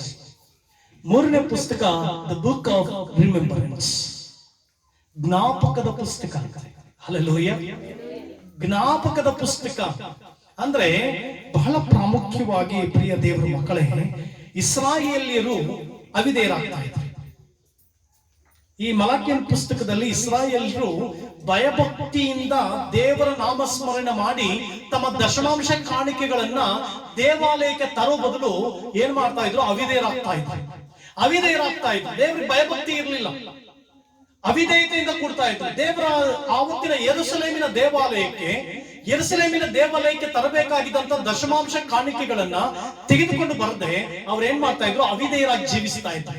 ಅವಿಧೇಯರಾಗಿ ಜೀವಿಸುತ್ತಿರುವಾಗ ಅಲ್ಲಿ ದೇವರು, ಅಲ್ಲಿ ಬರೆದಿದೆ, ಆ ಸಂದರ್ಭದಲ್ಲಿ ದೇವರಿಗೆ ಮಾತುಗಳನ್ನ ಮಾತನಾಡ್ತಾರೆ. ಜ್ಞಾಪಕದ ಪುಸ್ತಕದಲ್ಲಿ ಬರೀತಾರೆ. ದ ರಿಮೆಂಬರೆನ್ಸ್ ಅನ್ನೋದು ಹಿಬ್ರಿ ಭಾಷೆಯಲ್ಲಿ ಜಿಕ್ರೋನ್ ಅಂತ ಕರೀತೀವಿ. ಜಿಕ್ರೋನ್ ಅಂತಂದ್ರೆ ಜ್ಞಾಪಕ ಇಂದ ಅರ್ಥ. ಏನನ್ನಾದ್ರೂ ಮಾಡಿದ್ರೆ ಮಾತ್ರವೇ ಜ್ಞಾಪಕ ಮಾಡ್ಕೊಳ್ಳೋದು. ಸುಮ್ಸುಮ್ನೆ ಯಾರಾದ್ರೂ ಜ್ಞಾಪಕ ಮಾಡ್ಕೊಳ್ತಾರ? ಯಾರಾದ್ರೂ ಜ್ಞಾಪಕ ಮಾಡ್ಕೊಳ್ತೀರಮ್ಮ ಸುಮ್ಸುಮ್ನೆ? ಅವ್ರೇನಾದ್ರೂ ಹೆಲ್ಪ್ ಮಾಡಿದ್ರೆ, ಅವ್ರೇನಾದ್ರೂ ನಿಮ್ಗೆ ಕೊಟ್ಟಿದ್ರೆ, ಅವ್ರೇನಾದ್ರೂ ನಿಮಗೆ ಗಿಫ್ಟ್ ಕೊಟ್ಟಿದ್ರೆ ಆಗ ಆ ಸಂದರ್ಭದಲ್ಲಿ ಮಾತ್ರನೇ ನೀವು ಜ್ಞಾಪಕ ಮಾಡ್ಕೊಳ್ಳೋದು. ಇಲ್ಲಾಂದ್ರೆ ಯಾರಾದ್ರೂ ಜ್ಞಾಪಕ ಮಾಡ್ಕೊಳ್ತೀವ? ಇಂಥ ಮನುಷ್ಯ ಇದ್ನಪ್ಪ, ಇಂಥ ಟೈಮ್ ನಲ್ಲಿ ಕಷ್ಟ ಸಮಯದಲ್ಲಿ ಸಹಾಯ ಮಾಡಿದ, ಇಂಥ ಪಾಸ್ ಇದ್ರಪ್ಪ, ಈ ಪಾಸ್ ನಾನು ಪ್ರಾರ್ಥನೆ ಮಾಡಿದಾಗ ನನಗೆ ಅದ್ಭುತ ಆಯ್ತಪ್ಪ, ನಮ್ ಪಾಸ್ ಇದ್ರಪ್ಪ ಅದ್ಭುತ ನಡೀತಪ್ಪ. ಜ್ಞಾಪಕ ಮಾಡ್ಕೊಳ್ಳೋದು. ಏನಾದ್ರೂ ಆಗಿದ್ರೆ ಜ್ಞಾಪಕ ಮಾಡ್ಕೊಳ್ತೀವಿ, ಇಲ್ಲಾಂದ್ರೆ ಕೆಟ್ಟದ ಒಳ್ಳೇದ ಏನೋ ಒಂದು ಆಗಿದ್ರೆ ಮಾತ್ರ ಜ್ಞಾಪಕ ಮಾಡ್ಕೊಳ್ಳೋದು. ನನ್ಗೆ ಇವನು ಇದ್ನಪ್ಪ, ನನ್ನ ಕೈ ಬಿಟ್ಬಿಟ್ನಪ್ಪ, ಅವನು ಇದ್ನಪ್ಪ, ನನ್ಗೇನೋ ಮಾಡ್ದನಪ್ಪ, ಇದಿತ್ತಪ್ಪ ಅದಿತ್ತಪ್ಪ, ನಾವೇನೋ ಜ್ಞಾಪಕ ಮಾಡ್ಕೊಳ್ತಾ ಇರ್ತೀವಿ. ಅದೇ ರೀತಿ ಪರಲೋಕದಲ್ಲಿ ಒಂದು ಪುಸ್ತಕ ಇದೆ, ಜ್ಞಾಪಕದ ಪುಸ್ತಕ, the book of remembrance. Hallelujah. ಪ್ರಿಯ ದೇವರ ಮಕ್ಕಳೇ, ಏನಾದ್ರೂ ಮಾಡಿದ್ರೆ ಮಾತ್ರನೇ ಇದಕ್ಕೆ ಕೋಟೆಡ್ ಆಗಿ, ಇದಕ್ಕೆ ಸಮಭಾಗವಾಗಿ ಅಪೊಸ್ತಲ ಕೃತ್ಯಗಳು 10ನೇ ಅಧ್ಯಾಯ 1ನೇ ವಚನದಿಂದ 4ನೇ ವಚನದವರೆಗೂ ನೋಡುವಾಗ, ಅಪೊಸ್ತಲರ ಕೃತ್ಯಗಳು 10ನೇ ಅಧ್ಯಾಯ 1ರಿಂದ 4ನೇ ವಚನದಲ್ಲಿ ನಾವು ನೋಡುವಾಗ ಒಬ್ಬ ವ್ಯಕ್ತಿ ಬಗ್ಗೆ ನಾವು ನೋಡ್ತೇವೆ. ಆ ವ್ಯಕ್ತಿ ಬಹು ವಿಶೇಷವಾದವನು, ನನಗೆ ಬಹು ವಿಶೇಷವಾದವನು, ನಿಮಗೇನೋ ಗೊತ್ತಿಲ್ಲ. ಅಲ್ಲಿ ಈ ರೀತಿ ಬರೆದಿದೆ: ಕೈಸರ್ಯದಲ್ಲಿ ಇತಾಲಿಯದ ಪಟಾಲಮೆನಿಸಿಕೊಳ್ಳುವ ಒಂದು ಪಟಾಲಮೆನಿದ ಶತಾಧಿಪತಿ ಯಾರ ಕೊರ್ನೇಲಿಯನೆಂಬ ಒಬ್ಬ ಮನುಷ್ಯನಿದ್ದನು. ಅವನು ಭಕ್ತನು, ತನ್ನ ಮನೆಯವರೆಲ್ಲರ ಸಹಿತವಾಗಿ ದೇವರಿಗೆ ಭಯಪಡುವವನು ಆಗಿದ್ದು, ಜನರಿಗೆ ಬಹಳವಾಗಿ ದಾನ ಧರ್ಮ ಮಾಡುತ್ತಾ ದೇವರಿಗೆ ನಿತ್ಯ ಪ್ರಾರ್ಥನೆ ಮಾಡ್ತಾ ಇದ್ದ. ಅವಾಗ ದೇವರು ಬಂದ್ಬಿಟ್ಟು ನೋಡಿ, ಇದನ್ನ ಬಹಳ ಚೆನ್ನಾಗಿ ಓದ್ಕೊಂಡು ಹೋಗ್ಬಿಡ್ತೀವಿ, ಬಹಳ ಈಸಿಯಾಗಿ ಓದ್ಕೊಂಡು ಹೋಗ್ಬಿಡ್ತೀವಿ, ಸುಮ್ಮನೆ ಓದ್ಕೊಂಡು ಹೋಗ್ಬಿಡ್ತೀವಿ. ಏನಂತ ಪಟಾಲಮೆನಿಸಿಕೊಳ್ಳುವ ಒಬ್ಬ ಮನುಷ್ಯ ಇದ್ದ, ಕೊರ್ನೇಲಿಯನಿದ್ದ. ಅವನು ಇಟಲಿ ದೇಶದಲ್ಲಿ ಒಬ್ಬ ಉನ್ನತ ಅಧಿಕಾರಿಯಾಗಿದ್ದ. ಬಟ್ ಅವನು ಏನ್ ಮಾಡ್ದ? ಅವನು ದಾನ ಧರ್ಮಗಳನ್ನ ಮಾಡ್ತಾ ಇದ್ದ. ಹಲ್ಲೆಲೂಯಾ. ಈ ಪುಸ್ತಕ, ಇದನ್ನ ಬೈಬಲ್ ಓದ್ತಿರುವಾಗ ಬೆಳಗ್ಗೆ ನಾನೊಂದು ತೀರ್ಮಾನ ಮಾಡಿದ್ರೆ, ಈ ಲೋಕದಲ್ಲಿ ಎಲ್ಲರೂ ಗಿನ್ನಿಸ್ ರೆಕಾರ್ಡ್ ಮಾಡ್ತಾರೆ. ಎಲ್ಲರೂ ಗಿನ್ನಿಸ್ ರೆಕಾರ್ಡ್ ಮಾಡ್ತಾರೆ. ಗಿನ್ನಿಸ್ ರೆಕಾರ್ಡ್ ಅಂದ್ರೆ ಗೊತ್ತಾ? ಎಷ್ಟು ಜನ ಗೊತ್ತು ಗಿನ್ನಿಸ್ ರೆಕಾರ್ಡ್ ಅಂತ? ಗಿನ್ನಿಸ್ ರೆಕಾರ್ಡ್ ಬುಕ್ಸ್ ಎಷ್ಟು ಜನ ಗೊತ್ತು? ಗಿನ್ನಿಸ್ ರೆಕಾರ್ಡ್ ಅಂದ್ರೆ ಯಾರು ಮಾಡದೇ ಇರುವ ಕೆಲಸನ ಮಾಡಿದ್ರೆ, ಯಾರು ಮಾಡದೇ ಇರುವಂತದ್ದು ಮಾಡಿದ್ರೆ. ಉದಾಹರಣೆಗೆ, ಚೇಳು ಯಾರಾದ್ರೂ ತಿಂತೀರಾ? ಚೇಳು ಇಲ್ಲ. ಗಿನ್ನಿಸ್ ರೆಕಾರ್ಡ್ ನಲ್ಲಿ ನೀನು ಹೋಗ್ಬೇಕಂದ್ರೆ ಮೈ ತುಂಬಾ ಚೇಳುಗಳು ಹಾಕೊಂಡು ಕಚ್ಚಿಸ್ಕೊಂತಾ ಇದ್ರೆ ಎಷ್ಟೊತ್ತು ಇರ್ತೀಯೋ, ಅರ್ಧ ಗಂಟೆನೋ 1 ಗಂಟೆನೋ ಕಚ್ಚಿಸ್ಕೊಂತಾ ಇದ್ರೆ ನೀನ್ ಗಿನ್ನಿಸ್ ರೆಕಾರ್ಡ್ ಆಗ್ತೀಯ. ಯಾಕಂದ್ರೆ ಯಾರು ಕಚ್ಚಿಸ್ಕೊಳ್ಳಲ್ಲ, ಯಾರು ಕಚ್ಚಿಸ್ಕೊಂಡಿರಲ್ಲ, ಯಾರು ಅದ್ರ ಕೈನಲ್ಲಿ ಕಚ್ಚಿಸ್ಕೊಂಡಿರಲ್ಲ, ಯಾರು ಅದ್ರ ಹತ್ರನೇ ಹೋಗಿರಲ್ಲ. ಅಂತದ್ರಲ್ಲಿ ನೀನು ಫುಲ್ ತಲೆ ಮೇಲಿಂದ ಹಿಡಿದು ಕಾಲ್ನವರೆಗೂ ಅವ್ರ ಮೇಲೆ ಕಚ್ಚಿಸ್ಕೊಂಡು ಅರ್ಧ ಗಂಟೆ ಆದ್ರೂ ಕಚ್ಚಿಸ್ಕೊಂತ ಇದ್ರೆ ನೀ ಗಿನ್ನಿಸ್ ರೆಕಾರ್ಡ್ ಪುಸ್ತಕದಲ್ಲಿ ಹೋಗ್ತೀಯ. It's Guinness record, it's called so and so. Guinness record ಹಾಕ್ಬಿಡ್ತೀವಿ. ನಾನು ಯೋಚನೆ ಮಾಡಿದೆ, ನಾನು ಕೂಡ ಪರಲೋಕದಲ್ಲಿ ಒಂದು ಗಿನ್ನಿಸ್ ರೆಕಾರ್ಡ್ ಮಾಡಬೇಕು. Hallelujah. I want to make a big Guinness record in the heaven. ಪರಲೋಕ ರಾಜ್ಯದಲ್ಲಿ ಒಂದು ದೊಡ್ಡ ಗಿನ್ನಿಸ್ ರೆಕಾರ್ಡ್ ಮಾಡಬೇಕು. ಕೊರ್ನೇಲಿಯನ ಬಗ್ಗೆ ಬೈಬಲ್ ಅಲ್ಲಿ ಬರ್ತಿದ್ದ, ದಾನ ಧರ್ಮಗಳು ಮಾಡ್ತಾ ಇದ್ದಂತೆ, ಎಲ್ಲ ಮಾಡ್ತಾ ಇತ್ತು. ಅವನ ಹೆಸರು ಬೈಬಲ್ ಅಲ್ಲಿ ಬರ್ತಿದೆ, ನನ್ನ ಹೆಸರು ಯಾಕೆ ಬರೀಬಾರ್ದು? ಪರಲೋಕದ ಗಿನ್ನಿಸ್ ಇನ್ನು ಬೈಬಲ್ ಅಲ್ಲ ನಾ ಕೇಳ್ತಾ ಇರೋದು, ಬೈಬಲ್ ಅಲ್ಲಿ ಬರೀಬೇಕಂತಲ್ಲ. ಪರಲೋಕ ರಾಜ್ಯದಲ್ಲಿರುವಂತಹ ಗಿನ್ನಿಸ್ ಆ ಪುಸ್ತಕಗಳಲ್ಲಿ ನನ್ನ ಹೆಸರು ಯಾಕೆ ಬರೀಬಾರ್ದು? ಗಿನ್ನಿಸ್ ರೆಕಾರ್ಡ್ ಯಾಕೆ ಹಾಕ್ಬಾರ್ದು? ಆಮೇಲೆ ರಿಮೆಂಬರೆನ್ಸ್, ದೇವರಿಗೋಸ್ಕರ ಏನಾದ್ರೂ ಮಾಡು. Hallelujah, hallelujah. ಕರ್ತನಿಗೋಸ್ಕರ ಏನಾದ್ರೂ ಮಾಡು. ಜ್ಞಾಪಕದ ಪುಸ್ತಕದಲ್ಲಿ ನಿನ್ನ ಹೆಸರು ಬರೆಯಲ್ಪಡ್ತದಂತೆ. ಅವರು ಅವತ್ತಿನ ದಿನ ತಮ್ಮ ದಶಮಾಂಶ ಕಾಣಿಕೆ, ಆಮೇಲೆ ತಪ್ಪು ತಿಳ್ಕೊಂಬಿಡಿ, ಇದ್ರ ಮೂಲಕ ಪಾಸ್ ಏನೋ ಹೇಳ್ತಾ ಇದ್ದಾರೆ, ದಶಮಾಂಶ ಕಾಣಿಕೆ ತಗೊಂಬನೋ. ನನಗೆ ಅದು ಇಷ್ಟವೂ ಇಲ್ಲ, ಆ ರೀತಿ ಪ್ರಸಂಗವನ್ನು ಮಾಡಕ್ಕೆ ಇಷ್ಟ ಇಲ್ಲ. ನಾನು ಹೇಳ್ತಾ ಇರೋದು, ಜ್ಞಾಪಕದ ಪುಸ್ತಕದಲ್ಲಿ ನಿನ್ನ ಹೆಸರು ಬರೆಯಲ್ಪಡಬೇಕಾ? ಎಲ್ಲರ ಹೆಸರು ಬರೆಯಲ್ಪಡಲ್ಲ. ಅದರಲ್ಲಿ ಎಲ್ಲ ಕೊಡು, ಯಾರು ಏನು ಕೊಟ್ಟಿರ್ತಾರ ಅವ್ರು ಮಾತ್ರ ಜ್ಞಾಪಿಸ್ಕೊಳ್ತಾರೆ. ಇಲ್ಲಾಂದ್ರೆ ಕರೆಕ್ಟ್ ಅಲ್ವಾ? ಕರೆಕ್ಟ್ ತಾನೆ? ಈಗ ನೀನ್ ಕೆಲ್ಸದ ಜಾಗಕ್ಕೆ ಹೋಗ್ತೀಯ, ಸಂಬಳ ಕೊಡ್ತಾರೆ, ನೀನೇನ್ ಅಂತೀಯ? ಜ್ಞಾಪಿಸ್ಕೊಳ್ತೀಯ, ಪುಣ್ಯಾತ್ಮ ನನ್ಗೆ, ಪುಣ್ಯಾತ್ಮ ಏನ್ ಮಾಡ್ದ, ಒಳ್ಳೆ ಟೈಮ್ ಒಳ್ಳೆ ಕೆಲಸ ಕೊಟ್ಟು ಒಳ್ಳೆ ಸಂಬಳ ಕೊಟ್ಟ. ಆ ಪುಣ್ಯಾತ್ಮ ಒಳ್ಳೆ ಕೆಲಸ ಕೊಟ್ಟು ಒಳ್ಳೆ, ಇನ್ನು ಕೆಲವರು ಈ ಪುಣ್ಯಾತ್ಮ ಯಾಕಾದ್ರೂ ನನಗೆ ಬಂದ ಗೊತ್ತಿಲ್ಲ, ನಮ್ ಜೀವನದಲ್ಲಿ ಈ ಪುಣ್ಯಾತ್ಮ ಯಾಕೆ ಬಂದ ಗೊತ್ತಿಲ್ಲ. ಒಟ್ಟಲ್ಲಿ ಏನೋ ಒಂದು ಜ್ಞಾಪಿಸ್ಕೊಳ್ತೀಯ. ಬಟ್ ಪರಲೋಕ ನಿನ್ನ ಜ್ಞಾಪಿಸಿಕೊಳ್ಳುವಂತೆ ಜೀವಿಸು. ಪರಲೋಕ, the heaven should remember your deeds. ದೇವರು ಜ್ಞಾಪಿಸಿಕೊಳ್ಬೇಕಂತಂದ್ರೆ ಜ್ಞಾಪಕದ ಪುಸ್ತಕದಲ್ಲಿ ಬರೆಯಲ್ಪಡ್ಬೇಕಂತ. ಏನ್ ಮಾಡ್ತಾ ಇದೆ ಹಾಗಾದ್ರೆ ದೇವರ ರಾಜ್ಯಕ್ಕೆ? ನಿನಗೋಸ್ಕರ, ನಿನ್ ಜೀವಿತಕ್ಕೋಸ್ಕರ ಎಲ್ಲ ಮಾಡ್ಕೊಳ್ತಾ ಇದೆ, very good. But what about God's kingdom? What about God's kingdom? The book of remembrance. ನನಗೆ ಅದು ಓದ್ದಾಗ ಅಲ್ಲ, ಇವಾಗ ಮಾಡೋದಕ್ಕಿಂತ ಇನ್ನೂ ಜಾಸ್ತಿ ಏನೋ ಮಾಡಬೇಕು, ಇನ್ನೂ ಮಾಡ್ತೀನಿ. ಮೊನ್ನೆ ಎಲ್ಲ ಸ್ವಲ್ಪ ಸೋತು ಹೋಗ್ತದೆ. ದೇವ್ರೆ, ನನಗಿರುವಂತ ಎಲ್ಲ ಹಣ ನನ್ನ ಸೇವೆಗೆ ಆಗ್ತಾ ಇದ್ದೀನಿ. ಏನ್ ದೇವ್ರೆ? ದೇವರು ಜ್ಞಾಪಕದ ಪುಸ್ತಕದಲ್ಲಿ ನಿನ್ನ ಹೆಸರು ಬರೀತೀನಿ ಮಗನೇ ಅಂದ್ರು. ಅಲ್ಲಲ್ಲ, ಇನ್ನೂ ಜಾಸ್ತಿ ಮಾಡಬೇಕು. ಆಮೇಲೆ ಈ ಲೋಕದಲ್ಲಿ ಯಾರು ಜ್ಞಾಪಿಸ್ಕೊಳ್ದೆ ಹೋದ್ರೂ ಪರವಾಗಿಲ್ಲ, ಈ ಲೋಕದ ಮನುಷ್ಯರು ಜ್ಞಾಪಿಸ್ಕೊಳ್ದೆ ಹೋದ್ರೂ ಪರವಾಗಿಲ್ಲ, ಈ ಲೋಕದ ವ್ಯಕ್ತಿಗಳು ಜ್ಞಾಪಿಸ್ಕೊಳ್ದೆ ಹೋದ್ರೂ ಪರವಾಗಿಲ್ಲ. ನಾವೇನು ಒಳ್ಳೇದ್ ಮಾಡ್ತೀವಿ ಲೋಕದಲ್ಲಿ ಯಾರು ಜ್ಞಾಪಿಸ್ಕೊಳ್ದೆ ಹೋದ್ರೂ ಪರವಾಗಿಲ್ಲ. ಪರಲೋಕದಲ್ಲಿ ಒಂದು ಪುಸ್ತಕ ಇದೆ ಅಂತೆ, ಅದು ಜ್ಞಾಪಕದ ಪುಸ್ತಕ ಅಂತೆ. ಪರಲೋಕಕ್ಕೆ ಹೋದಾಗ ದೇವರು ಹೇಳ್ತಾರೆ, ಐ ರಿಮೆಂಬರ್, ನಾನು ಜ್ಞಾಪಿಸಿಕೊಳ್ಳಲ್ಪಡ್ತೀನಿ ದೇವರಿಂದ. Hallelujah, hallelujah. ಹಲ್ಲೆಲೂಯಾ. ಯಾಕಂದ್ರೆ ಲೋಕದಲ್ಲಿ ಎಷ್ಟು ಜನ ಇದ್ದಾರೆ? ಎಷ್ಟು ಕೋಟಿ ಜನರಿದ್ದಾರೆ? ಎಷ್ಟು ಕೋಟಿ ಜನರಿದ್ದಾರೆ? 750 ಕೋಟಿ, ಸರಿಸುಮಾರು 750 ಕೋಟಿ ಜನ ಇದ್ದಾರೆ. ಎಷ್ಟು ಕೋಟಿ? ಇಡೀ ಲೋಕದಲ್ಲಿ, ನಮ್ಮ ದೇಶದಲ್ಲಿ 140 ಕೋಟಿ ಇದ್ದಾರೆ. ನಮ್ಮ ದೇಶದಲ್ಲಿ ಎಷ್ಟಿದ್ದಾರೆ? ಸರಿಸುಮಾರು 140 ಕೋಟಿ ಇದ್ದಾರೆ. ನಮ್ಮ ದೇಶ ಮತ್ತೆ ಚೈನಾ ದೇಶನೇ ಬಹಳ ದೊಡ್ಡದು. ಚೈನಾ 150-155 ಕೋಟಿ ಇದೆ. ಇಲ್ಲೇ 200-300 ಕೋಟಿ ಆಗೋಯ್ತು. ಇನ್ನು ಎಲ್ಲಾ ದೇಶಗಳ ಸಂಖ್ಯಾನುಸಾರ ನೋಡುವಾಗ ಸುಮಾರು 750 ಕೋಟಿ ಜನಸಂಖ್ಯೆ ಇದೆ. ಇಂಥ ಜನಸಂಖ್ಯೆಯಲ್ಲಿ ಯಾರೇನೋ ಮಾಡ್ತಾ ಇರ್ತಾರೆ. ದೇವರು ಯೋಚನೆ ಮಾಡ್ತಾರೆ ಪರಲೋಕದಲ್ಲಿ, ಎಷ್ಟು 750 ಕೋಟಿಯಲ್ಲಿ 200 ಕೋಟಿ ಜನರು ಏನೋ ಮಾಡ್ತಾ ಇದ್ರೆ ರೆಕಾರ್ಡ್ ಇರ್ಬೇಕಲ್ಲ, ಅಲ್ಲಿ ರೆಕಾರ್ಡ್ ಇರ್ಬೇಕಲ್ಲ, ಮರ್ತು ಬಿಡ್ತೀವಿ. ಈಗ ಒಂದೇ ಟೈಮ್ಗೆ, ಉದಾಹರಣೆಗೆ ಒಂದೇ ಟೈಮ್ಗೆ ನೀವು 40 ಕುಟುಂಬ ಇದ್ದೀರಿ ಅಂತ ಇಟ್ಕೊಳ್ಳಿ. 40 ಕುಟುಂಬದವರು ಒಂದೊಂದು ಊಟ ಡಿಫ್ರೆಂಟ್ ಊಟ ತಗೊಂಡ್ಬಂದ್ರೆ ನಾನೇನೋ ತಿಳ್ಕೊಡ್ತೀನಿ ಆರಾಮಾಗಿ. ಆಮೇಲೆ ಜ್ಞಾಪಕ ಇಟ್ಕೊಳ್ಬೇಕಂದ್ರೆ, ಈಗ ಮಂಜುಳಾ ಮೇರಮ್ಮ ಕೇಳ್ಕೊಂಬಂದ್ರೆ ನಾನು ಮಂಜಮ್ಮ ತಂದಿದ್ದು ಮೇರಮ್ಮನ ಮೇಲೆ ಹೇಳ್ತೀನಿ, ಮೇರಮ್ಮ ತಂದಿದ್ದು ಮಂಜಮ್ಮನ್ಗೆ ಹೇಳ್ತೀನಿ. ಇಲ್ಲ ನೀನ್ ಚಪಾತಿ ತಂದಿದ್ದೆ, ನೀನ್ ಬಿರಿಯಾನಿ ತಂದಿದ್ದೆ, ಅದನ್ನ ಬರ್ಕೊಂಡ್ಬಿಟ್ಟಿದ್ರೆ ಮೇರಮ್ಮ ಬಿರಿಯಾನಿ ತಂದ್ರು, ಮಂಜುಳಾ ಕಬಾಬ್ ತಂದ್ರು ಅಂತ ಸೊ ಈಸಿಯಾಗಿ ಗೊತ್ತಾಗುತ್ತೆ. ಹಂಗೆ ಪರಲೋಕ ರಾಜ್ಯದಲ್ಲಿ there is a book in heaven that's called the book of remembrance. ಎಷ್ಟೋ ಜನರು ಜ್ಞಾಪಕನೇ ಆಗಲ್ಲ ಅಂತ, ಎಷ್ಟೋ ಜನರು ಜ್ಞಾಪಕನೇ ಇರಲ್ಲ. ದೇವರ ಜ್ಞಾಪಕದ ಪುಸ್ತಕದಲ್ಲಿ ಬರೆಯುವಷ್ಟು ಮಟ್ಟಕ್ಕೆ ಒಳ್ಳೆದು. ಕೊನೆಯಲ್ಲಿ ನಂಗೆ ಮಾಡ್ದ, ದಾನ ಧರ್ಮಗಳು ಮಾಡುತ್ತಾ, ನಿತ್ಯ ಪ್ರಾರ್ಥನೆ ಮಾಡುತ್ತಾ ಇದ್ದಂತೆ, ಅದಕ್ಕೆ ಅವನ ಹೆಸರು ಬೈಬಲ್ ಅಲ್ಲಿ ಬರೆಯಲ್ಪಡ್ತಾನೆ.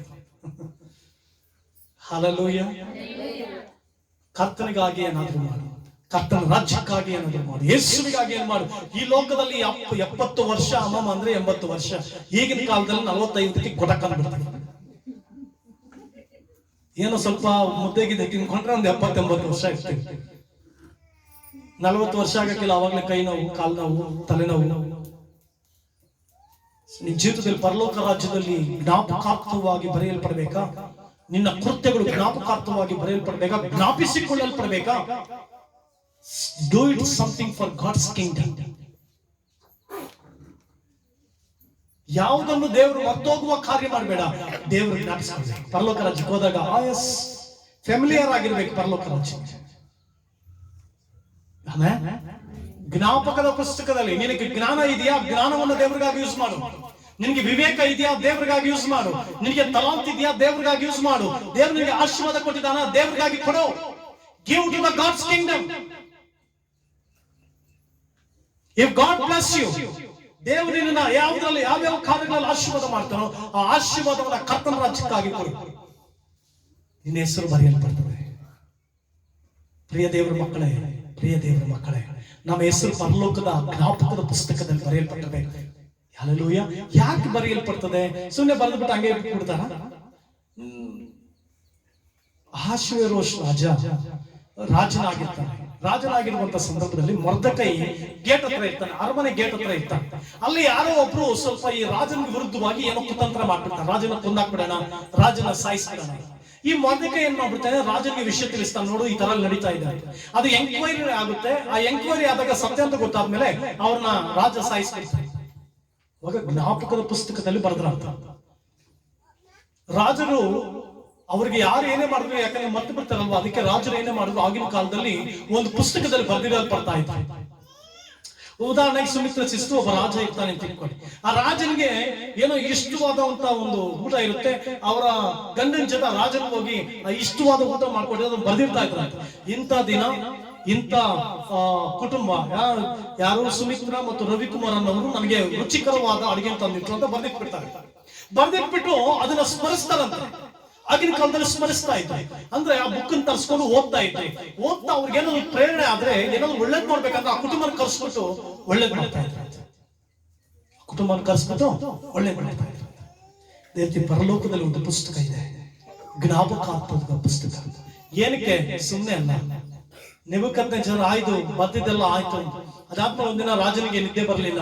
ರಾಜನಿಗೆ ಅವಾಗ ನಿದ್ದೆ ಬರಲಿಲ್ಲ. ಈ ಪುಸ್ತಕ ತಂದು ಓದ್ತಾ ಇರ್ತಾನೆ. ಅವಾಗ ಕೇಳ್ತಾನೆ,